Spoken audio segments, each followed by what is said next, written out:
ಯಾಕೆಷ್ಟು ಚಿಂತೆ ಮಾಡ್ತೀಯಾ? ಕಳೆಗಳಿಂದ ತೊಂದರೆ ಆಗಿದ್ಯಾ? ಹೌದು, ಇಗೋ ಇಲ್ಲಿದೆ ಸ್ಟೀಲ್ MS-210 ಪವರ್ ವೀಡರ್. ಕಳೆಗಳನ್ನ ಸಡಿಬಿಡಿಯಿರಿ, ಪ್ರತಿ ಬಾರಿಯೂ ಒಳ್ಳೆ ಇಳುವರಿ ಪಡೆಯಿರಿ. ನೀನೇ ನನ್ನ ಮನೆಯ ರಾಣಿ, ಇದೇ ನನ್ನ ತೋಟದ ರಾಜ. ಸ್ಟೀಲ್ ಉಪಕರಣ ತರುವುದು ಪರಿವರ್ತನೆ.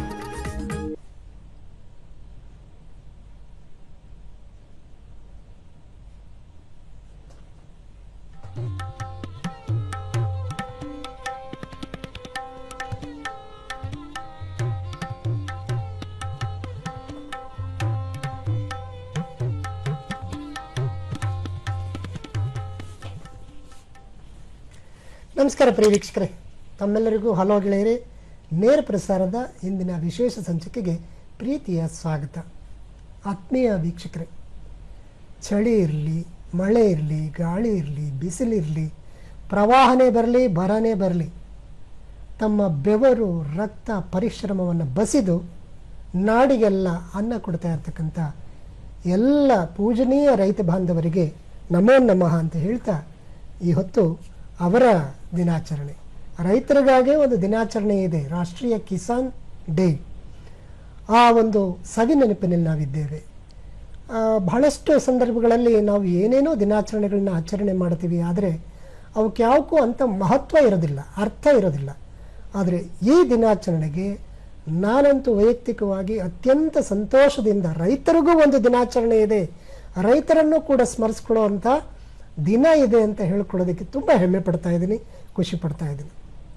ಇಂಥ ಸಂದರ್ಭದಲ್ಲಿ ರೈತರ ಹಿತಕ್ಕಾಗಿಯೇ ಕೆಲಸ ಮಾಡ್ತಾ ಇರ್ತಕ್ಕಂಥ ಹಾಗೂ ಕೇಂದ್ರ ಸರ್ಕಾರದ ಅಂದರೆ ರೈತರ ಅಭ್ಯುದಯಕ್ಕಾಗಿ, ಕೃಷಿಯ ಪ್ರಗತಿಗಾಗಿ ಏನೇನು ಕಾರ್ಯಕ್ರಮಗಳಿದೆ, ಯೋಜನೆಗಳಿದೆ ಅನ್ನೋದ್ರ ಬಗ್ಗೆ ಜನರಿಗೆ ತಿಳಿಸ್ತಾ, ತರಬೇತುಗೊಳಿಸ್ತಾ, ಅವ್ರನ್ನ ಎಚ್ಚರಿಸ್ತಾ ಇರ್ತಕ್ಕಂಥ ಒಬ್ಬ ರೈತ ನಾಯಕರು ಇಂದಿನ ವಿಶೇಷ ಸಂಚಿಕೆಯ ಅತಿಥಿಯಾಗಿ ಬಂದಿದ್ದಾರೆ, ಶ್ರೀಯುತ ಗಂಗಾಧರ್ ಕಾಸರಘಟ್ಟ ಅವರು. ಸರ್ ನಮಸ್ಕಾರ, ಕಾರ್ಯಕ್ರಮಕ್ಕೆ ಸ್ವಾಗತ. ಶ್ರೀಯುತರು ಕಳೆದ 35 ವರ್ಷಗಳಿಂದ ಈ ಕ್ಷೇತ್ರದಲ್ಲಿದ್ದಾರೆ. 20ನೇ ವಯಸ್ಸಿಗೆ ಕೃಷಿ ಕ್ಷೇತ್ರಕ್ಕೆ ಬಂದಂಥ ಇವರು 26ನೇ ವಯಸ್ಸಿಗೆ ರೈತ ನಾಯಕರಾಗ್ತಾರೆ. ಭಾರತೀಯ ಕಿಸಾನ್ ಸಂಘ ಏನಿದೆ, ಈ ಕಿಸಾನ್ ಸಂಘದ ತಾಲೂಕು ಮಟ್ಟದಿಂದ ರಾಜ್ಯದ ಮಟ್ಟದವರೆಗೂ ಕೂಡ ಬೆಳೆದಿರ್ತಕ್ಕಂಥ ಒಂದು ಅಪರೂಪದ ರೈತ ನಾಯಕ. ಭಾರತೀಯ ಕಿಸಾನ್ ಸಂಘದ ರಾಜ್ಯ ಸಮಿತಿ ಏನಿದೆ, ಕಾರ್ಯಕಾರಿ ಸಮಿತಿ, ಆ ಸಮಿತಿಯ ಸದಸ್ಯರಾಗಿರ್ತಕ್ಕಂಥ ಶ್ರೀಯುತರು ಕರ್ನಾಟಕ ಬ್ರಾಂಚಿನ ಭಾರತೀಯ ಕಿಸಾನ್ ಸಂಘದಲ್ಲಿ ಸೇವೆ ಸಲ್ಲಿಸ್ತಾ ಇದ್ದಾರೆ. ಇವರ ಆಪ್ತ ಕ್ಷೇತ್ರಗಳು ಕೃಷಿಯ ಜೊತೆಗೆ ಪರಿಸರದಲ್ಲಿ ಮಾಡಿರ್ತಕ್ಕಂಥ ಅಮೂಲ್ಯ ಸೇವೆಗಾಗಿ ರಾಷ್ಟ್ರಪತಿ ಅಬ್ದುಲ್ ಕಲಾಂ ಅವರ ಹೆಸರಿನ ಪ್ರಶಸ್ತಿಯನ್ನು ಪಡ್ಕೊಂಡಿದ್ದಾರೆ. ಬನ್ನಿ ಶ್ರೀಯುತರನ್ನು ಮಾತಾಡಿಸ್ತಾ ರೈತ ದಿನಾಚರಣೆಯನ್ನು ನಾವೆಲ್ಲ ಆನಂದಿಸೋಣ, ಸಂಭ್ರಮಿಸೋಣ. ಸಾಧ್ಯವಾದರೆ ಅಲ್ಲಿರ್ತಕ್ಕಂಥ ಸಮಸ್ಯೆಗಳಿಗೆ ಪರಿಹಾರವನ್ನು ಕೂಡ ಹುಡ್ಕೊಂಡು ನಾವು ಅವರೊಳಗೊಂದಾಗೋಣ. ಸರ್ ಮತ್ತೊಮ್ಮೆ ನಮಸ್ಕಾರ. ಎಲ್ಲ ರೈತ ಬಾಂಧವರ ಪರವಾಗಿ ತಮಗೆ ನಾನು ಶುಭಾಶಯಗಳನ್ನು ಹೇಳ್ತಾ ಈ ಕಾರ್ಯಕ್ರಮಕ್ಕೆ ಬರಮಾಡ್ಕೊಳ್ತೀನಿ. ನಮಸ್ಕಾರ. ನಮಸ್ಕಾರ. ರೈತರಿಗೂ ಒಂದು ದಿನಾಚರಣೆ ಇದೆಯಾ? ಬಹಳಷ್ಟು ಜನಕ್ಕೆ ಆಶ್ಚರ್ಯ ಆಗ್ಬೋದು. ಆದರೆ ಈಗ ಬಂದು ಏನು ಸೋಷಿಯಲ್ ಮೀಡಿಯಾ ಇರೋದ್ರಿಂದ ಸ್ವಲ್ಪ ಜಾಗೃತಿ ಬಂದಿರ್ಬೋದು. ಆದರೆ ಇದು ನಿಜವಾಗ್ಲೂ ಕೂಡ ಎಷ್ಟು ಅಮೂಲ್ಯವಾದದ್ದು, ಎಷ್ಟು ಅತ್ಯಗತ್ಯವಾದದ್ದು ಸರ್. ಖಂಡಿತ ನೀವು ಹೇಳ್ದಂಗೆ ರೈತರಿಗೂ ಒಂದು ದಿನಾಚರಣೆ ಇದೆಯಾ ಅಂತ. ರೈತನಿಗೆ 365 ದಿವಸ 24 ಗಂಟೆನೂ ಸಾಕಾಗೋದಿಲ್ಲ. ಕೃಷಿ ಅಂದರೆ ನೀನ್ ಸಾಯಿ, ಬೇಸಾಯ ಅಂದರೆ ನೀನ್ ಸಾಯ, ಮನ್ಮಕ್ಳು ಸಾಯ ಅಂತೇಳಿ. ಅಂದರೆ ಎಷ್ಟು ಜನ ಕೆಲಸ ಮಾಡಿದ್ರು ಕೃಷಿ ಸಾಕಾಗೋದಿಲ್ಲ. ಅಂಥ ಕ್ಷೇತ್ರ ಕೃಷಿ ಕಲ್ಚರ್, ಅಗ್ರಿಕಲ್ಚರ್, ಕೃಷಿ ಸಂಸ್ಕೃತಿ. ಇದೊಂದು ವ್ಯಾಪಾರ ಅಲ್ಲ, ಇದೊಂದು ಇಂಡಸ್ಟ್ರಿ ಅಲ್ಲ. ನಮ್ಮ ತಾತ ಮುತ್ತಾದ ಕಾಲದಿಂದನೂ ಕೂಡ ಇದೊಂದು ಕಲ್ಚರ್. ಹಾಗಾಗಿ ಇದನ್ನ ಲಾಭ ನಷ್ಟ ನೋಡ್ಕೊಂಡು ಮಾಡ್ಕೊಂಡ್ ಬಂದಿಲ್ಲ. ಇದೊಂದು ನಮ್ದು ಒಂದು ಸಂಸ್ಕೃತಿಯಾಗಿ ನಾವು ನೋಡ್ಕೊಂಡ್ ಬಂದಿದ್ರಿಂದ ಇವತ್ತು ಈ ಸಮಾಜ ಇಲ್ಲಿ ಉಳ್ಕೊಂಡಿದೆ ಅಂತ ಹೇಳ್ಬೋದು. ಇದನ್ನೇನಾದ್ರೂ ಕೈಗಾರಿಕೆ ಅಂತನೋ ಅಥವಾ ಲಾಭ ನಷ್ಟ ಲೆಕ್ಕಾಚಾರ ಮಾಡ್ಕೊಂಡಿದ್ದಿದ್ರೆ ಯಾರು ಕೂಡ ಕೃಷಿನಲ್ಲಿ ಉಳಿತಿರ್ಲಿಲ್ಲ. ಅಕಸ್ಮಾತ್ ಉಳಿದಿದ್ರು ಕೂಡ ಇವತ್ತಿನೇನು ಸಮಾಜ ಇವತ್ತು ತುಂಬಾ ಕಡಿಮೆ ಬೆಲೆಗೆ ಅಂತ ನಾನು ಹೇಳ್ತೀನಿ. ಅಂದ್ರೆ ಸಹಜವಾಗಿ ಇಡೀ ಸಮಾಜ ಅತಿ ಕಡಿಮೆ ಬೆಲೆಗೆ ಆಹಾರ ಧಾನ್ಯ ಸಿಗ್ತಾ ಇದೆ, ಅದು ಕೂಡ ಸಿಗ್ತಿರ್ಲಿಲ್ಲ. ಅಂದ್ರೆ ಜೀವನ ಮಾಡೋದೇ ಕಷ್ಟ ಆಗ್ತಿತ್ತು. ಇವತ್ತು ನಾವೆಲ್ಲ ನಮ್ಮ ಸಂಪಾದನೆಯ 10% ಅಷ್ಟೇ ನಾವು ಊಟಕ್ಕೆ ಖರ್ಚು ಮಾಡ್ತೀವಿ. ಉಳಿದಿದ್ನೆಲ್ಲ ಬಟ್ಟೆಗೆ, ನಮ್ಮ ಬೇರೆ ಬೇರೆ ಉಳಿತಾಯಕ್ಕೆ, ದಿನನಿತ್ಯ ಅಗತ್ಯತೆಗಳಿಗೆ, ಶಿಕ್ಷಣಕ್ಕೆ ಇಂಥದ್ದು ಖರ್ಚು ಮಾಡ್ತೀವಿ. ಮ್ಯಾಕ್ಸಿಮಮ್ ಅಂದ್ರೆ ತುಂಬಾ ಹೈಫೈ ಅಂದ್ರೆ ಒಂದು 30% ಖರ್ಚು ಮಾಡ್ಬೋದು ಅಷ್ಟೇ, ಅದಕ್ಕಿಂತ ಹೆಚ್ಚು ಖರ್ಚು ಮಾಡೋದು ಇಲ್ಲ.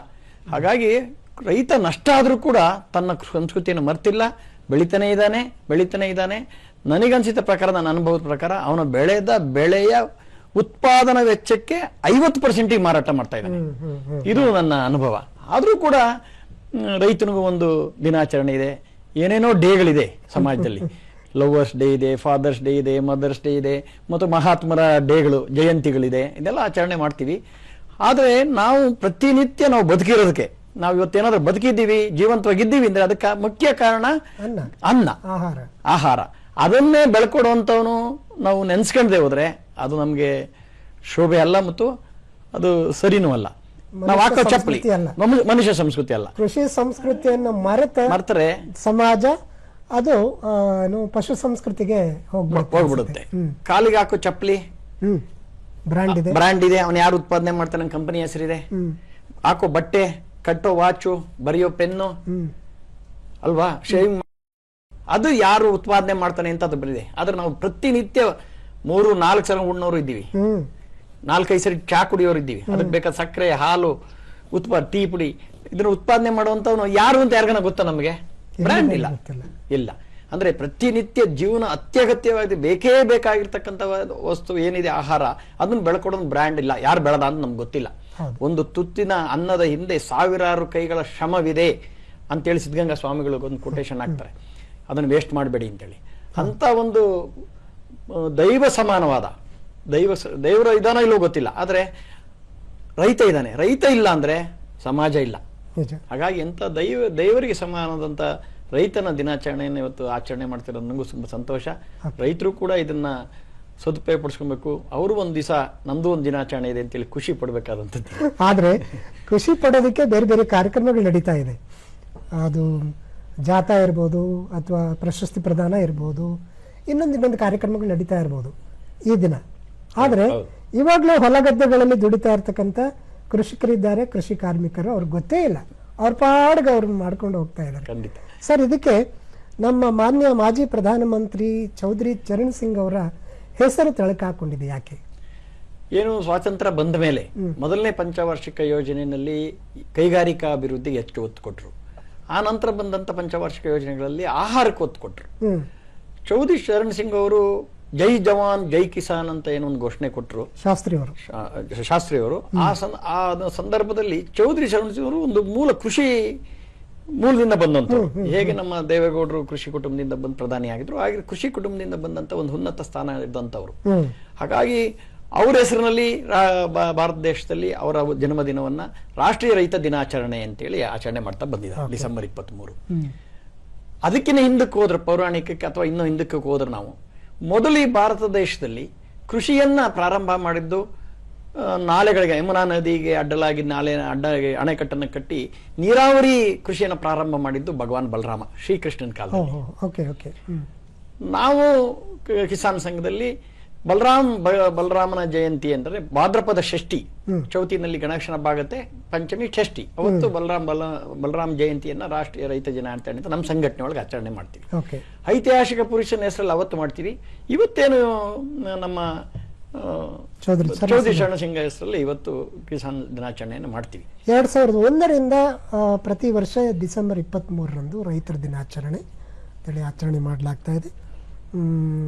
ಸರ್, ಇನ್ನು ನಮ್ಮ ಕಾರ್ಯಕ್ರಮದ ಶೀರ್ಷಿಕೆನೇ ರೈತರನ್ನ ಬಲಗೊಳಿಸೋದಕ್ಕೆ, ಸಬಲೀಕರಣಗೊಳಿಸೋದಕ್ಕೆ, ಕೃಷಿ ಕ್ಷೇತ್ರವನ್ನ ಲಾಭದಾಯಕವನ್ನಾಗಿ ಅಥವಾ ರೈತ ಸ್ನೇಹಿಯಾಗಿ ಮಾಡೋದಕ್ಕೆ ಸರ್ಕಾರಗಳು ಅನೇಕ ಕಾರ್ಯಕ್ರಮಗಳನ್ನ ತಂದಿದ್ದಾವೆ. ಅದರಲ್ಲಿ ಕೇಂದ್ರ ಸರ್ಕಾರ ವಿಶೇಷವಾಗಿ ಯೋಜನೆಗಳನ್ನು ತಂದಿದೆ. ಅದರ ಸಂಕ್ಷಿಪ್ತ ಪರಿಚಯನ ಮಾಡಿಕೊಡ್ಬೋದಾ? ಖಂಡಿತ. ಇತ್ತೀಚೆಗೆ ಎಲ್ಲ ಸರ್ಕಾರಗಳು ರೈತರ ಬಗ್ಗೆ ಕೆಲಸ ಮಾಡ್ತಾ ಬಂದಿದೆ, ಯೋಜನೆಗಳು ಘೋಷಣೆ ಮಾಡ್ತಾ ಬಂದಿದೆ. ಎಷ್ಟು ಮಟ್ಟಿಗೆ ಅನುಷ್ಠಾನ ಆಗಿದೆ, ಎಷ್ಟು ಮಟ್ಟಿಗೆ ರೈತರು ಬಳಸ್ಕೊಂಡಿದ್ದೀವಿ, ಅದನ್ನ ಎಷ್ಟು ಮಟ್ಟಿಗೆ ಆಯಾ ಸರ್ಕಾರಗಳು ಕೇಂದ್ರ ಸರ್ಕಾರ ಜೊತೆ ರಾಜ್ಯ ಸರ್ಕಾರ ಕೆಲಸ ಮಾಡಿ ತಲುಪಿಸಿ ಅನ್ನೋದು ಬೇರೆ ವಿಚಾರ. ಆದ್ರೆ ಒಂದು ಪ್ರಯತ್ನ ಅಂತೂ ಆಗ್ತಾನೆ. ಸ್ವಾತಂತ್ರ್ಯ ಬಂದ ಮೇಲೆ ಆ ಒಂದು ಪ್ರಯತ್ನ ಎಲ್ಲ ಸರ್ಕಾರಗಳಿಂದನೂ ಆಗ್ತಾನೆ ಇದೆ. ಇತ್ತೀಚೆಗೆ ಏನು ಈ ಸರ್ಕಾರ ಬಂದಿದೆ ಅಂತ 2014ರಿಂದ ಈಚೆಗೆ ಅನೇಕ ಯೋಜನೆಗಳು ಜಾರಿಗೆ ತಂದಿದೆ. ಅದರಲ್ಲಿ ಬಹುಮುಖ್ಯವಾಗಿ ರೈತರಿಗೆ ಅವ್ರು ಹೇಳಿದ್ದೇನು, ನಿಮ್ಮ ಜೇಬನ್ನ ತುಂಬುವ ಕೆಲಸ ಮಾಡ್ತೀವಿ, ಡಬಲ್ ಮಾಡ್ತೀವಿ ಯೋಜನೆಯನ್ನ ಅವರು ದ್ವಿಗುಣಗೊಳಿಸ್ತೀವಿ, ರೈತರ ಆದಾಯವನ್ನ ದ್ವಿಗುಣಗೊಳಿಸ್ತೀವಿ ಅಂತ ಅವರೊಂದು ಕಾರ್ಯಕ್ರಮನ ಘೋಷಣೆ ಮಾಡಿದ್ರು. ಅದರ ಮೂಲಕ ಅನೇಕ ಕಾರ್ಯಕ್ರಮಗಳು ಘೋಷಣೆ ಮಾಡ್ತಾ ಬಂದಿದ್ದಾರೆ. ಉದಾಹರಣೆ, ಕಿಸಾನ್ ಸಮ್ಮಾನ್ ಯೋಜನೆ, ರೈತನಿಗೆ ಕೃಷಿ ಪ್ರಾರಂಭ ಮಾಡಬೇಕಾದ್ರೆ ಒಂದಿಷ್ಟು ಸೀಡ್ ಮನಿ ಅಂತ ಹೇಳ್ತೀವಿ, ಮೂಲ ಬಂಡವಾಳ ಬೇಕಾಗುತ್ತೆ.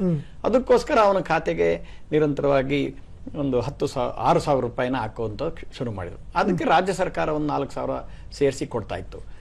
ಬೇರೆ ಬೇರೆ ಸರ್ಕಾರಗಳು ಅದಕ್ಕೆ ಬೇರೆ ಬೇರೆ ರೀತಿಯ ಒಂದು ಜೋಡಣೆಯನ್ನ ಮಾಡ್ಕೊಂಡು ಬರ್ತಾ ಇದೆ. ಹೆಸರಲ್ಲೇ ಸಮ್ಮಾನ ಇದೆ. ರೈತರನ್ನ ಸನ್ಮಾನ ಮಾಡಬೇಕು, ಅವನ್ನ ಉಳಿಸ್ಕೊಬೇಕು, ಅವನ್ನ ಮೇಲ್ ತರಬೇಕು ಅನ್ನೋ ಯೋಜನೆ ಚಿಂತನೆ ಚೆನ್ನಾಗಿದೆ.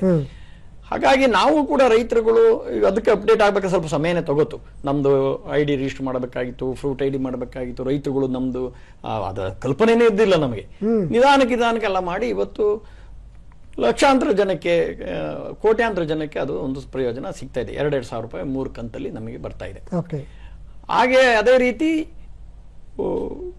ಫಸಲ್ ಬಿಮಾ ಯೋಜನೆ, ಅದು ತುಂಬಾ ಓಡಾಟ ಆಯ್ತು. ನಾವು ಅದ್ರ ಬಗ್ಗೆ ನಿರಂತರವಾಗಿ ಅದರಲ್ಲಿರ್ತಕ್ಕಂಥ ನ್ಯೂನತೆಗಳನ್ನು ತೆಗಿಲಿಕ್ಕೆ ಸರ್ಕಾರ ಗಮನ ತೆಗೆದಿವಿ. ಈಗ ರಾಜ್ಯ ಸರ್ಕಾರಕ್ಕೆ, ಕೇಂದ್ರ ಸರ್ಕಾರಕ್ಕೆ ನಿಜವಾಗೂ ಸರ್ಕಾರಗಳನ್ನ ನಾವು ಕೊಟ್ಟಂತ ರೈತ ಸಂಘಟನೆಗಳಿರ್ಬೋದು, ಬೇರೆ ಬೇರೆ ಸಂಸ್ಥೆಗಳು ಇರ್ಬೋದು, ಯೂನಿವರ್ಸಿಟಿಗಳಿರ್ಬೋದು, ಅಧ್ಯಯನ ಮಾಡಿ ಏನು ನ್ಯೂನತೆಗಳಿದ್ದು ಸರಿ ಮಾಡ್ಲಿಕ್ಕೆ ನಿರಂತರ ಸರಿ ಮಾಡ್ತಾನೆ ಇದ್ದಾರೆ. ಅದೊಂದು ಒಳ್ಳೆ ಯೋಜನೆ. ಕಿಸಾನ್ ಸಮ್ಮಾನ್ ಯೋಜನೆ ನಾವು ಕೊಡ್ತಾ ಇರೋದು ಬರೀ 3%. ಉಳಿದಿದ್ದೆಲ್ಲಾನು ಪ್ರೀಮಿಯಂನ ಸರ್ಕಾರಗಳು ಕಟ್ತವೆ, ಕೇಂದ್ರ ಮತ್ತು ರಾಜ್ಯ ಸರ್ಕಾರ ಹಂಚ್ಕೊಂಡು ಕಟ್ತವೆ. ಹಾಗಾಗಿ ನಾವು ರೈತರು ಅದಕ್ಕೆ ಅಪ್ಡೇಟ್ ಆಗೋದ್ರಲ್ಲಿ ನಾವು ತುಂಬಾ ಹಿಂದೆ ಬಿದ್ದಿದೀವಿ.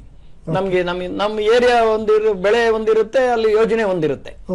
ಅದಕ್ಕೆ ನಾವು ತುಂಬಾ ಒತ್ತಡನೂ ಹಾಕ್ಬೇಕಾಗಿದೆ ಸರ್ಕಾರದ ಮೇಲೆ. ಅದಕ್ಕೆ ಯಾವ್ದು ನೀಡ್ ಬೇಸ್ಡ್ ಪ್ರೋಗ್ರಾಮ್ ಅಂದ್ರೆ ನಾವ್ ಏನ್ ಬೆಳಿತೀವೋ ಅದಕ್ಕಾಗಂಗೆ ಅದು ಇನ್ನು ಮೊದಲು ರಾಜ್ಯ ಮಟ್ಟಕ್ಕಿತ್ತು, ಜಿಲ್ಲಾ ಮಟ್ಟಕ್ಕಿತ್ತು, ತಾಲೂಕ್ ಮಟ್ಟಕ್ಕಿತ್ತು, ಹೋಬಳಿ ಮಟ್ಟಕ್ಕಿತ್ತು.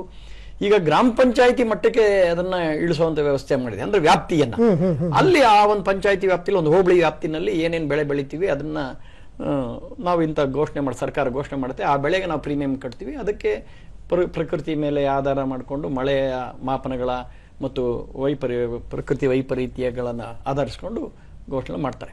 ತುಂಬಾ ನ್ಯೂನತೆಗಳಿತ್ತು, ಸರ್ಕಾರದ ಗಮನಕ್ಕೆ ಬಂದು ಒಂದು ನಿಧಾನ ಎಲ್ಲ ಸರಿ ಮಾಡ್ತಾ ಇತ್ತು. ನಾವು ರೈತಗಳು ಅದನ್ನ ಹೆಚ್ಚು ಬಳಸ್ಕೋಬೇಕು. ಯಾಕೆಂದ್ರೆ ಅಕಸ್ಮಾತ್ ಹೆಂಗೆ ನಾವು ಜೀವ ವಿಮೆ ಕಟ್ತೀವಿ ಹಾಗೆ ಬೆಳೆ ವಿಮೆ ನಮ್ಗೆ ಅಕಸ್ಮಾತ್ ಹೆಚ್ಚು ಕಮ್ಮಿ ಆಯ್ತು, ಪ್ರಕೃತಿ ವೈಪರೀತ್ಯ ಆಯ್ತು, ಬೆಳೆ ನಷ್ಟ ಆಗೋಯ್ತು ಅಂತ ಸಂದರ್ಭದಲ್ಲಿ ನಾವು ತಗೊಳಕ್ಕೆ, ಅದನ್ನ ಪಡ್ಕೊಳ್ಲಿಕ್ಕೆ, ನಮ್ಗೆ ನಷ್ಟ ಬರದಂಗೆ ನಾವು ಮಾಡ್ಕೊಳಕ್ಕೆ ಒಂದು ಅವಕಾಶ ಇದೆ. ಅಂದ್ರೆ ತಾತ್ಕಾಲಿಕ ಪರಿಹಾರ ಆದ್ರೂ ರೈತರನ್ನ ಉಳಿಸ್ಕೊಳ್ಬಹುದು. ರೈತರನ್ನ ಉಳಿಸ್ಕೊಂಡ್ರೆ ಕೃಷಿ ಉಳ್ಕೊಳ್ಳೋದು. ಹೌದು, ಅದಕ್ಕೋಸ್ಕರ ಯೋಜನೆ ತುಂಬಾ ಒಳ್ಳೆ ಯೋಜನೆ. ಅದು ಇನ್ನೇನು ಅಧ್ಯಯನ ಮಾಡಿಕೊಂಡ್ರೆ ಸರ್ಕಾರ ಸರಿ ಮಾಡಬೇಕು, ಸರಿ ಮಾಡ್ತಾರೆ ಅಂತ ನನ್ಗನ್ಸುತ್ತೆ. ಹಾಗೆ ಇನ್ನೊಂದು ಒಂದು ಒಳ್ಳೆ ಕಾರ್ಯಕ್ರಮ ಕೊಟ್ಟಿದ್ದು ಅಂದ್ರೆ ಸಾಯಲ್ ಹೆಲ್ತ್ ಕಾರ್ಡ್. ತುಂಬಾ ಒಳ್ಳೆ ಅವಶ್ಯಕತೆ ಇರುವಂತ ಯೋಜನೆ. ನಮ್ಗೆ ಗೊತ್ತಿಲ್ಲ ರೈತರಿಗೆ. ಹಿಂದೆ ಇದ್ರು ತಾತ ಮುತ್ತಾತ ಬೆಳಿತಿದ್ರು, ನಮ್ಮ ಅಪ್ಪ ಬೆಳಿತಿದ್ದ, ನಾನು ಅದೇ ಬೆಳೆ ಬೆಳಿತೀನಿ, ಅದೇ ಭೂಮಿ. ಆದ್ರೆ ನಮ್ಮ ತಾತ ಮುತ್ತಾತಿರು ಮಣ್ಣು ಮುಟ್ಟಿ ನೋಡಿದ್ರೆ, ಮಣ್ಣು ಮೂಸು ನೋಡಿದ್ರೆ ಇದ್ರಲ್ಲಿ ಇಷ್ಟೇ ಫಲವತ್ತತೆ ಇದೆ, ಇಷ್ಟೇ ಶಕ್ತಿ ಇದೆ, ಇದೇ ತಾಕತ್ತಿದೆ ಅಂತ ಅನುಭವದಿಂದ ಹೇಳ್ತಿದ್ರು. ಇವತ್ತು ನಮ್ಗಿಲ್ಲ ಅದು. ಆ ಜ್ಞಾನ ನಮ್ಗೆ ನಶಿಸಿ ಹೋಗ್ತಾ ಇದೆ. ಅಂದ್ರೆ ನಮ್ಗೆ ಭೂಮಿಯ ಅಟ್ಯಾಚ್ಮೆಂಟ್ ತುಂಬಾ ಕಮ್ಮಿ. ಯಾಂತ್ರೀಕರಣಕ್ಕೆ ಬಂದಿದ್ದೀವಿ. ಬೇರೆ ಬೇರೆ ವೃತ್ತಿ ಮಾಡ್ಕೊಂಡು ಕೃಷಿ ಮಾಡ್ತೀವಿ. ಕೃಷಿ ಲಾಭ ಇಲ್ಲದೆ ಇರೋದ್ರಿಂದ ಅದ್ರ ಜೊತೆಗೆ ಏನೋ ಕೃಷಿ ಮಾಡ್ತೀವಿ. ಹಾಗೆ ನಮ್ಗೆ ಅನುಭವ ಕಮ್ಮಿ. ಆದ್ರೆ ಸಾಯಲ್ ಹೆಲ್ತ್ ಕಾರ್ಡ್ ವೈಜ್ಞಾನಿಕವಾಗಿ ಮಣ್ಣು ಪರೀಕ್ಷೆ ಮಾಡುವಂತ ಒಂದು ಒಳ್ಳೆ ಪ್ರೋಗ್ರಾಮ್ನ ಕೇಂದ್ರ ಸರ್ಕಾರ ಕೊಡ್ತು. ಅದಿನ್ನೂ ಕೆಳಕಿಳಿಬೇಕು. ಎಲ್ಲಿದೆ ಅದು, ತಾಲೂಕಲ್ಲೋ ಹೋಬಳಿ ಕೇಂದ್ರಲ್ಲೂ ಇದೆ. ಖಾಸಗಿಯವರಿಗೆ ಕೊಟ್ಟರು. ಆ ಮಣ್ಣು ತೆಗೆಯೋಟ್ಟು ನಮಗೆ ಬರೋದಿಲ್ಲ, ಟ್ರೈನಿಂಗ್ ಇಲ್ಲ, ಹೇಗ್ ತೆಗಿಬೇಕು, ಅದನ್ನ ಎಷ್ಟು ಹಿಂಗ್ ತೆಗಿಬೇಕು, ಅದನ್ನು ಹೇಗೆ ತಗೋಬೇಕು, ಅದನ್ನು ಎಷ್ಟು ಕಡೆ ತಗೋಬೇಕು, ಅದನ್ನ ಮತ್ತೆ ವಿಂಗಡಣೆ ಮಾಡಬೇಕು, ಆ ಒಂದು ತರಬೇತಿ ಅದು ಮಟ್ಟಕ್ಕೆ ಬರಬೇಕು. ತುಂಬಾ ಒಳ್ಳೆ. ಅವಾಗ ಅದನ್ನ ನೋಡ್ಕೊಂಡು ನಾವು ಈ ಬೆಳೆ ಯಾವ ಬೆಳೆ ಇಡಬೇಕು, ಎಷ್ಟು ಗೊಬ್ಬರ ಹಾಕ್ಬೇಕು, ಏನ್ ಹಾಕ್ಬೇಕು, NPK ಎಷ್ಟು ಹಾಕ್ಬೇಕು, ಅದ್ರ ಬಗ್ಗೆ ನಾವು ಯೋಚನೆ ಮಾಡಿ ನಿಧಾನಕ್ಕೆ ರಾಸಾಯನಿಕ ಗೊಬ್ಬರವನ್ನು ಕಮ್ಮಿ ಮಾಡಬಹುದು. ಈಗ ನಾವು ಕುರುಡಾಗಿ ಆಗ್ತಾ ಇದೀವಿ, ತಗೊಂಡೋಗಿ ರಾಸಾಯನಿಕ ಗೊಬ್ಬರವನ್ನು ಹಾಕ್ತಿವಿ. ಅದರಿಂದ ನಮ್ಮ ಬೆಳೆನೂ, ನಮ್ಗೂ ಬಂಡವಾಳ ನಷ್ಟ, ಬೆಳೆನೂ ಸರಿಯಾಗಿ ಬರೋದಿಲ್ಲ. ಅವಶ್ಯಕತೆ ಇದೆಯೋ ಇಲ್ವೋ ತಗೊಂಡೋಗಿ ಭೂಮಿಗೆ ಹಾಕ್ತಿವಿ. ಗಿಡ ಎಷ್ಟು ತಗೊಂತೋ ಅಷ್ಟು ತಗೊಂಡು ಉಳಿದಿದ್ದೆಲ್ಲ ವೇಸ್ಟ್ ಆಗ್ತಾ ಇದೆ. ಅದು ಬಹುಶಃ ಈ ಮಣ್ಣು ಪರೀಕ್ಷೆ ಕಾರ್ಡು ನಾವು ಇದುವರೆಗೆ ಪಾರಂಪರಿಕವಾದಂಥ ಜ್ಞಾನದಿಂದ ಹೊರತಾಗಿ ನಾವು ಕೆಮಿಕಲ್ ಹಾಕಿದ್ವಿ, ಇನ್ನೇನೋ ಕಳೆನಾಶಕ, ಕೀಟನಾಶಕ ಎಲ್ಲನೂ ಹಾಕಿ ಭೂಮಿಯ ಫಲವತ್ತತೆ ಹಾಳು ಮಾಡಿರೋದು ಕೂಡ ಈ ಕಾರ್ಡ್ ತಗೊಳ್ಳೋದಕ್ಕೆ ಅನುಕೂಲ ಆಗುತ್ತೆ. ಖಂಡಿತ ಕಾರ್ಡ್ ತಗೊಳ್ಳೇಬೇಕು, ಮಾಡ್ಲೇಬೇಕು. ಅದಕ್ಕೆ ಇನ್ನೂ ಸರ್ಕಾರ ಏನು ಯೋಜನೆ ಮಾಡಿದ್ದಾರೆ ಅದನ್ನ ಇನ್ನೂ ಕೆಳಗಿಳಿಸ್ಬೇಕು. ತರಬೇತಿ ಕೊಡೋ ಹಂತಕ್ಕೆ ಕೇಳಿಸ್ಬೇಕು. ಗ್ರಾಮ ಮಟ್ಟದಲ್ಲಿ ತರಬೇತಿ ಕೊಡುವಂಥದ್ದಾಗಬೇಕು. ಒಂದು ಊರಿನಲ್ಲಿ 4-6 ಜನ ತರಬೇತಿದಾರರು ಇರಬೇಕು. ಅದರದೆಲ್ಲ ಮಾಡಬೇಕು. ಯೋಚನೆ ಮಾಡ್ತಾ ಇದೆ ಸರ್ಕಾರ. ನಾವು ಕೂಡ ಡಿಮ್ಯಾಂಡ್ ಮಾಡಬೇಕಾಗಿದೆ. ಒಳ್ಳೆ ಯೋಜನೆ ಇದಾಗಬೇಕು. ಎಲ್ಲಾ ಗ್ರಾಮದಲ್ಲೂ ಒಂದು 4-6 ಜನ ಈ ಸಾಯಿಲ್ ಟೆಸ್ಟ್ ಮಾಡುವಂತ ವ್ಯಕ್ತಿಗಳು, ಅಂದ್ರೆ ಯುವಕರನ್ನ ಅಥವಾ ಎಜುಕೇಟರ್ಸ್ ನ ತಯಾರಿ ಮಾಡಬೇಕು. ಚೆನ್ನಾಗಿದೆ ನೋಡಿ, ಸಾಯಿಲ್ ಹೆಲ್ತ್ ಕಾರ್ಡ್, ಮಣ್ಣಿನ ಆರೋಗ್ಯ ಕಾರ್ಡ್ ಅಂತೇಳಿ. ಮನುಷ್ಯನ ಆರೋಗ್ಯ ಚೆನ್ನಾಗಿದೆ, ಮಣ್ಣಿನ ಆರೋಗ್ಯ ಚೆನ್ನಾಗಿದ್ರೆ ದೇಶದ ಆರೋಗ್ಯ ಚೆನ್ನಾಗಿರುತ್ತೆ, ಸಮಾಜದ ಆರೋಗ್ಯ ಚೆನ್ನಾಗಿರುತ್ತೆ. ಸಮಾಜದ ಮನುಷ್ಯರು ಮಾತ್ರ ಅಲ್ಲ, ಪಶು ಪಕ್ಷಿಗಳು ರೈತ ಕೇವಲ ಮನುಷ್ಯರಿಗೋಸ್ಕರ ಬೆಳೆಯೋದಲ್ಲ, 29 ಕೋಟಿ ಜೀವರಾಶಿಗೆ ಅನ್ನ ಹಾಕೋನು ಅದಕ್ಕೆ ರೈತ. ಅದಕ್ಕೆ ಅವನು ಹೇಳಿದ ರೈತ ದೇವ್ರು ಅವನೋ ಇಲ್ವೋ, ದೇವ್ರು ಯಾರು ಅಂದ್ರೆ ಕಣ್ಣಿಗೆ ಕಾಣೋ ದೇವ್ರು ಯಾರು ಅಂದ್ರೆ ಅವನು ರೈತ. ಹಾಗಾಗಿ ಅವನಿಗೆ ಅಷ್ಟು ಅದೊಂದು ವ್ಯವಸ್ಥೆ ಮಾಡ್ಕೊಡ್ಬೇಕಾಗಿದೆ. ಸರ್ ಒಂದು ಕರೆ ಇದೆ ಸರ್, ತಗೊಂಡ್ಬಿಡ್ತೀನಿ. ಬಾಬುರಾವ್ ಕುಲಕರ್ಣಿ ಅವರು ವಿಜಯಪುರದಿಂದ. ನಮಸ್ಕಾರ ರೀ ಸರ್. ಹಲೋ ಬಾಬುರಾವ್ ಕುಲಕರ್ಣಿ ಅವರೇ, ನಮಸ್ಕಾರ ರೀ. ನಮಸ್ಕಾರ ರೀ ಸರ್. ನಮಸ್ಕಾರ, ಮಾತಾಡಿ ಸರ್. ರೈತರ ದಿನಾಚರಣೆಯ ಸಂದರ್ಭದಲ್ಲಿ ಎಲ್ಲ ರೈತರ ಬಾಳಿನಲ್ಲಿಯೂ ಒಳ್ಳೆಯ ಜನಗಳು ಬರುವಂತಾಗಲಿ ಅಂತ ಹಾರೈಸ್ತಾ ಇದ್ದೇನೆ. ಥ್ಯಾಂಕ್ ಯು, ಧನ್ಯವಾದಗಳು ಸರ್. ಈಗ ಸರ್ಕಾರದಿಂದೇನು ರೈತರಿಗೆ ಸವಲತ್ತು ಸಿಕ್ಕಿದ್ರೆ ಇನ್ನೂ ಹೆಚ್ಚಿನ ಸವಲತ್ತು ಸಿಗ್ಬೇಕಂತ ಅನ್ನುವ ತಮ್ಮ ಅಭಿಪ್ರಾಯಗಳು ಹೇಗೆ? ಓಕೆ, ಸರ್ಕಾರದಿಂದ ಸಿಗ್ತಾ ಇರ್ತಕ್ಕಂಥ ಸವಲತ್ತುಗಳು ಇನ್ನು ಹೆಚ್ಚಾಗಬೇಕು ಅನ್ನುವಂಥ ತಮ್ಮ ಅಭಿಪ್ರಾಯ? ಹೌದು, ಖಂಡಿತ. ಸವಲತ್ತು ಜೊತೆಗೆ ನಾವು ಕೇಳೋದು ಸವಲತ್ತು ಕೊಡಬೇಕು. ಮುಖ್ಯವಾಗಿ ನಮಗೆ ಕೊಡಬೇಕಾಗಿದ್ದೇನೆಂದ್ರೆ ರೈತನಿಗೆ ಅವನಿಗೆ ಮಾರುಕಟ್ಟೆ ಕೊಡಬೇಕು. Use it or compost. ಸರ್ಕಾರ ತಗೊಳ್ಳಿ, ಏನ್ ಬೇಕಾದ್ರೂ ಮಾಡ್ಲಿ, ಅವ್ರು ಬಿಸಾಕ್ಲಿ, ಅವ್ರ ಜನಗಳಿಗೆ ಪುಕ್ಕಟ್ಟೆ ಕೊಡ್ಕೊಳ್ಳಿ, ಇನ್ನೊಂದು ಮಾಡ್ಲಿ. ಕಾಸ್ಟ್ ಆಫ್ ಪ್ರೊಡಕ್ಷನ್ ಮೇಲೆ, ಅವನ ಉತ್ಪಾದನಾ ವೆಚ್ಚದ ಮೇಲೆ 50% ಕೊಡ್ತೀವಿ ಅಂತ ಇವ್ರು ಹೇಳಿದ್ರು. 50% ನಾನೊಬ್ಬ ರೈತ ನಾಯಕನಾಗಿ 50% ಬೇಡ ಅಂತ ಹೇಳೋದಿಲ್ಲ, ಕೊಡ್ಲಿ. ನಾನು ಕೇಳೋದು ಒಂದು 30% ಕೊಟ್ರೆ ಸಾಕು. ಬೇರೆಯವರು ಈ ಪೆನ್ ಉತ್ಪಾದನೆಗೆ ₹1 ಖರ್ಚಾದ್ರೆ ₹10 ರೇಟ್ ಇಡ್ತಾರೆ. ನಮಗೆ ಅದು ಬೇಡ, ನಾವು ದೋಚಕ್ಕೆ ನಮ್ಮ ಮನಸ್ಥಿತಿ ಇಲ್ಲ. ನಮ್ಮ ಕಾಸ್ಟ್ ಆಫ್ ಪ್ರೊಡಕ್ಷನ್ ಲೆಕ್ಕ ಮಾಡಿ, ಕರೆಕ್ಟಾಗಿ ವೈಜ್ಞಾನಿಕವಾಗಿ ಲೆಕ್ಕ ಮಾಡಿ, ಅದ್ರ ಮೇಲೆ ಒಂದು 30% ಲಾಭ ಕೊಟ್ಟರು ಸಾಕು. ನಾವು ಸಂತೋಷವಾಗಿ ಸಮಾಜಕ್ಕೆ ಎಷ್ಟು ಬೇಕಾದ್ರೂ ನಾವು ಬೆಳ್ಕೊಡಕ್ಕೆ ನಾವು ತಯಾರಿದ್ದೀವಿ. ಹಾಗಾಗಿ ಸರ್ಕಾರಗಳು ಈ ರೀತಿ ಈ ಕಡೆ ಚಿಂತನೆ ಮಾಡಬೇಕು. ಈಗ ಸರ್ಕಾರಗಳು ಇದು ಸಂಬಂಧಪಟ್ಟಂಗೆ ನಮ್ಮ ಕೃಷಿ ಬೆಲೆ ಆಯೋಗವನ್ನ ಇಡೀ ದೇಶದಲ್ಲಿ ಎಲ್ಲ ರಾಜ್ಯಗಳು, ಕೇಂದ್ರಗಳು ನೇಮಕ ಮಾಡಿದೆ. ಕೃಷಿ ಬೆಲೆ ಆಯೋಗದಲ್ಲಿ ರೈತನ ಇನ್ಪುಟ್ ಕಾಸ್ಟ್ ಏನೇನ್ ಆಗ್ತಾನೆ, ಉಳುಮೆ ಎಷ್ಟು ಮಾಡ್ತಾನೆ, ಖರ್ಚು ಎಷ್ಟು ಬರುತ್ತೆ, ಬೀಜ, ಗೊಬ್ಬರ, ಅಲ್ಲಿ ರೈತರು ಇರ್ತಾರೆ ಸರ್ ಆಯೋಗದಲ್ಲಿ. ಹೌದು, ಇರ್ತಾರೆ. ಅಧಿಕಾರಿ, ವಿಜ್ಞಾನಿಗಳು ಇರ್ತಾರೆ, ರೈತ ಪ್ರತಿನಿಧಿಗಳು ಇರ್ತಾರೆ. ಇದನ್ನೆಲ್ಲ ಲೆಕ್ಕ ಮಾಡಿ ಯಾವ ಬೆಳೆಗೆ ಎಷ್ಟು ಖರ್ಚು ಬರುತ್ತೆ, ಆಲ್ ಓವರ್ ಸರಾಸರಿ ಇಳುವರಿ ತಗೊಂಡು ಎಷ್ಟು ಬೆಳೆ ಬರುತ್ತೆ, ಅದ್ರ ಖರ್ಚು ಎಷ್ಟು ಬರುತ್ತೆ, ಅದ್ರ ಆಧಾರದ ಮೇಲೆ ಇವತ್ತು ಬೆಂಬಲ ಬೆಲೆ ಕೊಡ್ತಾ ಇದ್ದಾರೆ. ನಮ್ಮ ಆಗ್ರಹ ಏನಿದೆ, ನಮಗೆ ಬೆಂಬಲ ಬೆಲೆ ಅಲ್ಲ, ಲಾಭದಾಯಕ ಬೆಲೆ. ನಿಮ್ಮ ಹತ್ರ ಮಿಷನರಿ ಇದೆ, ನಿಮ್ಮ ಹತ್ರ ಯೂನಿವರ್ಸಿಟೀಸ್ ಇದೆ, ಕೃಷಿ ಇಲಾಖೆ ಇದೆ, ತಜ್ಞರಿದ್ದಾರೆ, ದುಡ್ಡಿದೆ, ನಮ್ದೇ ದುಡ್ಡಿದೆ, ಸಂಶೋಧನಾ ಕೇಂದ್ರಗಳಿದೆ. ಹಾಗಾಗಿ ಸರ್ಕಾರಗಳು ಇದೆಲ್ಲನೂ ತಗೊಂಡು ಲೆಕ್ಕ ಮಾಡಿ, ಮಿಷನರಿ ನಿಮ್ಮ ಹತ್ರ ಇದೆ, ನಿಮ್ಗೆ ಎಷ್ಟು ಬರುತ್ತಪ್ಪ, ನೀವಿಷ್ಟು ಬೆಳ್ಕೊಡಿ ಅಂತೇಳಿ. ಇತ್ತೀಚೆಗೆ ನಾವು ಇನ್ನೊಂದು ಸರ್ಕಾರದ ಮೇಲೆ ಡಿಮ್ಯಾಂಡ್ ಮಾಡೋದೇನಂದ್ರೆ, ನೀವು ನೋಂದಣಿ, ಇವತ್ತು ಡಿಜಿಟಲ್ ಯುಗ, ಎಲ್ಲ ಅಂಗೈಯಲ್ಲಿದೆ. ನಮ್ಮೆಲ್ಲ ನಾವು ಆಗ್ಲೇ ಒಂದು 30% ರೈತರು ನಾವು ಅಪ್ಡೇಟ್ ಆಗ್ತಾನೆ ಇದೀವಿ. ಇನ್ನೊಂದು ಸ್ವಲ್ಪ ವ್ಯವಸ್ಥೆ ಕೊಟ್ಬಿಟ್ರೆ ನಾವು ಅಪ್ಡೇಟ್ ಆಗ್ತೀವಿ. ನೀವು ನೋಂದಣಿ ಮಾಡಿಸ್ಕೊಳ್ಳಿ. ನಿಮ್ಗೆ ಎಷ್ಟು ಏರಿಯಾದಲ್ಲಿ ರಾಗಿ ಬೇಕು, ಎಷ್ಟು ಏರಿಯಾದಲ್ಲಿ ಭತ್ತ ಬೇಕು, ಎಷ್ಟು ಏರಿಯಾದಲ್ಲಿ ಕಬ್ಬು ಬೇಕು, ನೋಂದಣಿ ಮಾಡಿಸ್ಕೊಳ್ಳಿ. ಯಾರು ನೋಂದಣಿ ಮಾಡ್ತೀವೋ ಅವ್ರನ್ನ ಪೂರ ಖರೀದಿ ಮಾಡಿ, ಒಂದೊಂದು ಏರಿಯಾಗೆ ಹಂಚಾಕಿ. ಹಾಗಾಗಿ ಈ ರೀತಿ ಒಂದು ಸಿಸ್ಟಮ್, ಯಾರು ನೋಂದಣಿ ಮಾಡ್ತಾರೋ ಅದು ಪೂರ ಖರೀದಿ ಮಾಡುವಂತ ವ್ಯವಸ್ಥೆನ ನೀವು ಮಾಡಿದ್ರೆ ಖಂಡಿತ ಈ ದೇಶಕ್ಕೆ ಎಷ್ಟನ್ನ ಬೇಕೋ ಅಷ್ಟು ದುಡ್ಡು ಕೊಡಕ್ಕಿದೆ. ದುಡ್ಡು ಕೊಡ್ಲಿಕ್ಕೆ ನಾವು ತಯಾರಿದ್ದೀವಿ. ಯಾಕೆಂದ್ರೆ ಅಬ್ದುಲ್ ಕಲಾಂ ಅವರು ಇದೇ ವಿಧಾನಸೌಧದ ಮುಂದೆ ಒಂದು ಮಾತು ಹೇಳಿದ್ದಾರೆ, ಈ ಭಾರತ ಮಾತೆಯ ಭೂಮಾತೆ 400 ಕೋಟಿ ಜನಕ್ಕೆ ಅನ್ನ ಹಾಕುವಷ್ಟು ಸಮರ್ಥಳು ಅಂತ ಹೇಳಿದ್ದಾರೆ. ನೀವು ಮಾತಾಡಿದ್ರೆ ಏನೋ ಮಾತಾಡಿದ್ರಪ್ಪ ಅನ್ಸರಿ. ಆದ್ರೆ ಒಬ್ಬ ರಾಷ್ಟ್ರಪತಿ, ವಿಜ್ಞಾನಿ, ಜವಾಬ್ದಾರಿಯುತ ವ್ಯಕ್ತಿ, ಅವರು ಅಧಿಕಾರದಲ್ಲಿದ್ದಾಗ ಹೇಳಿದ್ದಾರೆ, ಭಾರತ ಮಾತೆ ಭೂತಾಯಿ 400 ಕೋಟಿ ಜನಕ್ಕೆ ಅನ್ನ ಹಾಕುವಷ್ಟು ಸಮರ್ಥರಿದ್ದಾಳೆ ಅಂತ. 142 ಯಾವ ಲೆಕ್ಕ. ಹಾಗಾಗಿ ಇದಕ್ಕೆ ಸರ್ಕಾರಗಳು ಅದಕ್ಕೆ ಏನು ಬೇಕೋ ಅದು ಯೋಚನೆ ಮಾಡಿದ್ರೆ ಖಂಡಿತ ನಾವು ಅದಕ್ಕೆ ತಯಾರಿದ್ದೀವಿ ನಮ್ಮ ಮಾತನ್ನ ಈ ಮೂಲಕ ಹೇಳಬೇಕು. ಸರ್, ಮುಂದುವರೆದ ಯೋಜನೆಗಳು, ಕೃಷಿ ಸಂಚಾಯ್. ತುಂಬಾ ನಾವೇನಾಗಿದೆ, ನಾವು ಕೃಷಿ ಮಾಡ್ತಾ ಇರೋ ರೈತರುಗಳು ನಾವು ಎಷ್ಟು ನೀರು ಕಟ್ಟಬೇಕು, ಎಷ್ಟು ಗೊಬ್ಬರ ಹಾಕಬೇಕು, ಏನು ನಮ್ಗೆ ಗೊತ್ತಿಲ್ಲ. ಒಟ್ರಾಶಿ ಹಾಕ್ತಿವಿ, ಬೆಳಿತೀವಿ. ಹೆಚ್ಚು ನೀರು ಕಟ್ಟಿದಷ್ಟು ಭೂಮಿಯ ಫಲವತ್ತತೆ ಕಮ್ಮಿ ಆಗುತ್ತೆ. ನೀವು ಎಲ್ಲಿ ಬೇಕಾದ್ರೂ ನೋಡಿ, ಪರೀಕ್ಷೆ ಮಾಡಿ ನೋಡಿ. ಮಳೆ ಆಶ್ರಿತ, ರೈನ್ ಫೆಡ್, ಮಳೆ ಆಶ್ರಿತ ಭೂಮಿಯಲ್ಲಿ ಬೆಳೆದಂತ ಆಹಾರವರ ರುಚಿಗಳನ್ನು ನೋಡಿ, ಹಣ್ಣುಗಳು, ಆಹಾರಗಳು, ತರಕಾರಿಗಳ ರುಚಿ ನೋಡಿ. ನಾವು ನೀರಾವರಿ ಮಾಡಿ ಬೆಳೆದಂತಹ ಹಣ್ಣು, ತರಕಾರಿಗಳ ಆಹಾರದ ರುಚಿಯನ್ನು ನೋಡಿ, ನಿಮ್ಗೆ ಗೊತ್ತಾಗುತ್ತೆ ತಿಂದು ನೋಡ್ರೆ. ಹಾಗಾಗಿ ನೀರು ಕಮ್ಮಿ ಇರಬೇಕು, ಭೂಮಿಯ ಫಲವತ್ತತೆ ಹೆಚ್ಚಬೇಕು.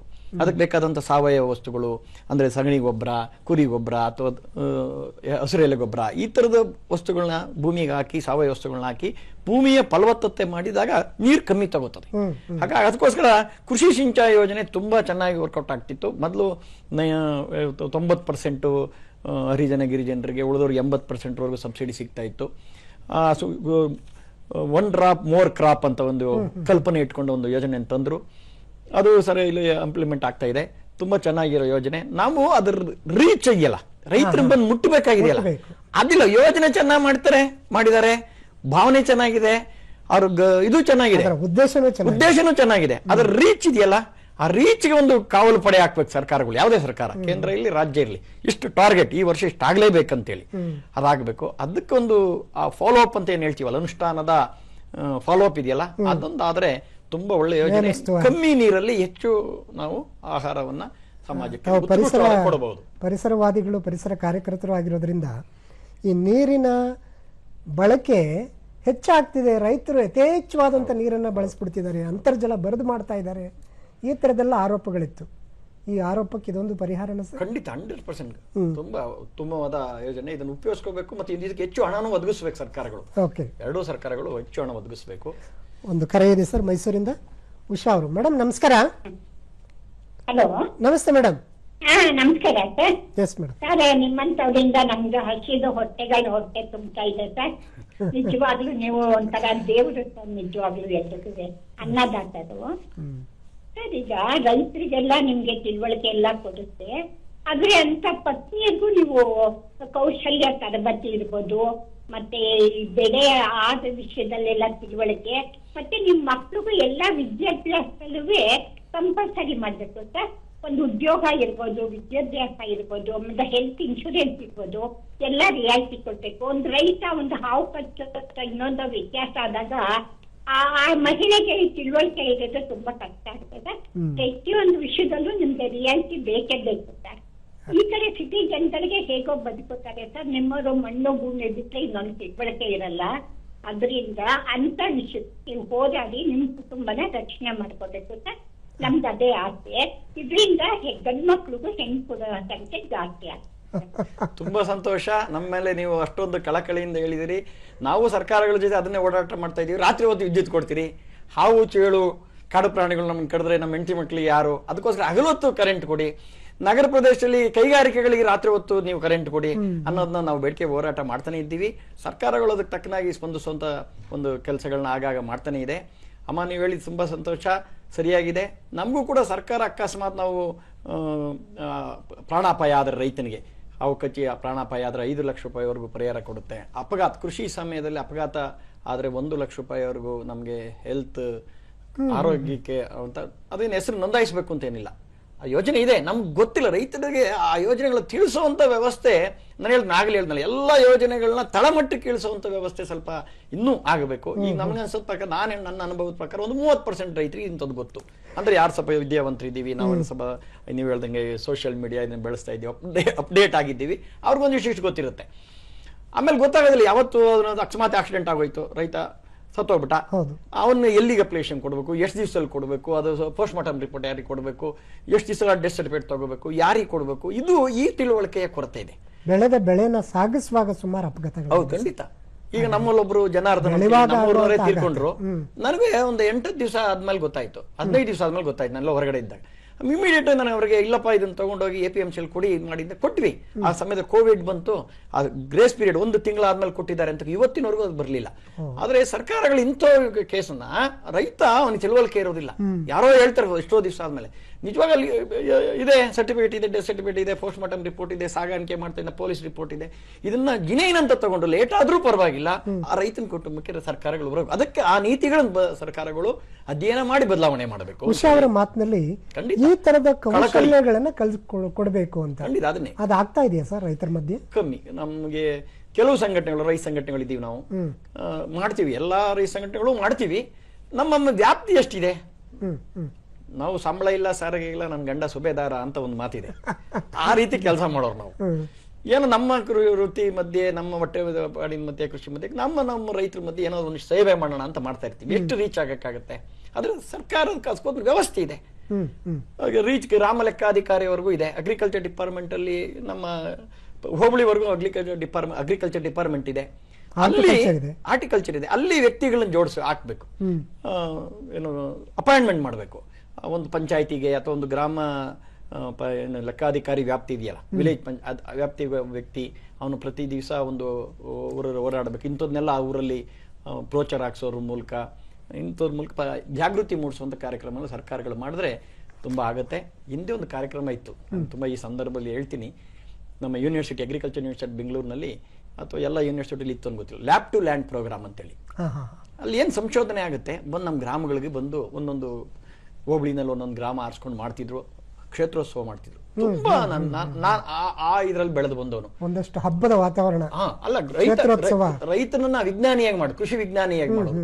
ಅವ್ನು ಒಂದು ಊರಲ್ಲಿ ಹೋಗಿ ಮಾಡಿದಾಗ ಸುತ್ತಮುತ್ತ ಊರಿನವ್ರು ತೋರಿಸೋರು, ಪ್ಲಾಟ್ಸ್ ಮಾಡಿಸೋರು, ಎಲ್ಲಿ ಯೂನಿವರ್ಸಿಟಿ ಮಾಡ್ತಾರೆ ಅದನ್ನ ಅಂತ ಯೋಜನೆ ನಿಲ್ಲಿಸ್ಬಿಟ್ರು. ನಾವು ಕೇಳೋದು ಅದನ್ನು, ನೀವು ಅದನ್ನು ಕೊಡಿ, ಅಂಥದ್ದೊಂದು ತೋರಿಸಿ, ಅಂಥದ್ದು ನಮ್ದೊಂದು ಗ್ರಾಮಗಳಲ್ಲಿ ಮಾಡಿ. ಯಾವಾಗ ಸಣ್ಣದಾಗಿರತಕ್ಕಂಥ, ನಾನು 20ನೇ ವಯಸ್ಸಲ್ಲಿ ಅದನ್ನ ನೋಡ್ತಾ ಇದ್ದೆ, 22ನೇ ವಯಸ್ಸಲ್ಲಿ ಅದನ್ನ ನೋಡ್ತಾ ನೋಡ್ತಾ ನೋಡ್ತಾ ಬೆಳ್ಕೊಂಬಂದವು ನಾವು. ಇವತ್ತು ಅದ್ರ ಬಗ್ಗೆ ಈಗ ನಾವು ಕೃಷಿ ಮಾಡೋದು, ನಮ್ಮ ತೋಟ, ನಮ್ಮ ಹೊಲಗಳು ನೋಡಿದ್ರೆ ನಾವು ಎಷ್ಟು 20 ವರ್ಷ ಆಯ್ತು ನಾನು ರಾಸಾಯನಿಕ ಗೊಬ್ಬರ ಮುಟ್ಟಿ, ಕೀಟನಾಶಕ ಮುಟ್ಟಿ. ಇದು ಬಹಳ ಮುಖ್ಯವಾದ್ದು ಸರ್, ಮಾತಾಡಿಸ್ತೀನಿ. ರಾಮಮೂರ್ತಿ ನಗರದಿಂದ ಶ್ಯಾಮರಾಮ್ ಅವರು ಕರೆ ಮಾಡಿದ್ದಾರೆ. ಶ್ಯಾಮರಾವ್ ಅವರೇ ನಮಸ್ಕಾರ. ಹಲೋ, ಹೇಳಿ ಹೇಳಿ. ನಮಸ್ಕಾರ ಸರ್, ಮಾತಾಡಿ ಸರ್, ಏನ್ ಪ್ರಶ್ನೆ ಇದೆ ತಮ್ದು? ಹಲೋ, ಮಾತಾಡಿ ಶ್ಯಾಮರಾವ್ ಅವರೇ. ಇವಾಗ ನನ್ನ ಮುಖ್ಯವಾದ ಪ್ರಶ್ನೆ ಎರಡಿದೆ. ಹೇಳಿ ಸರ್.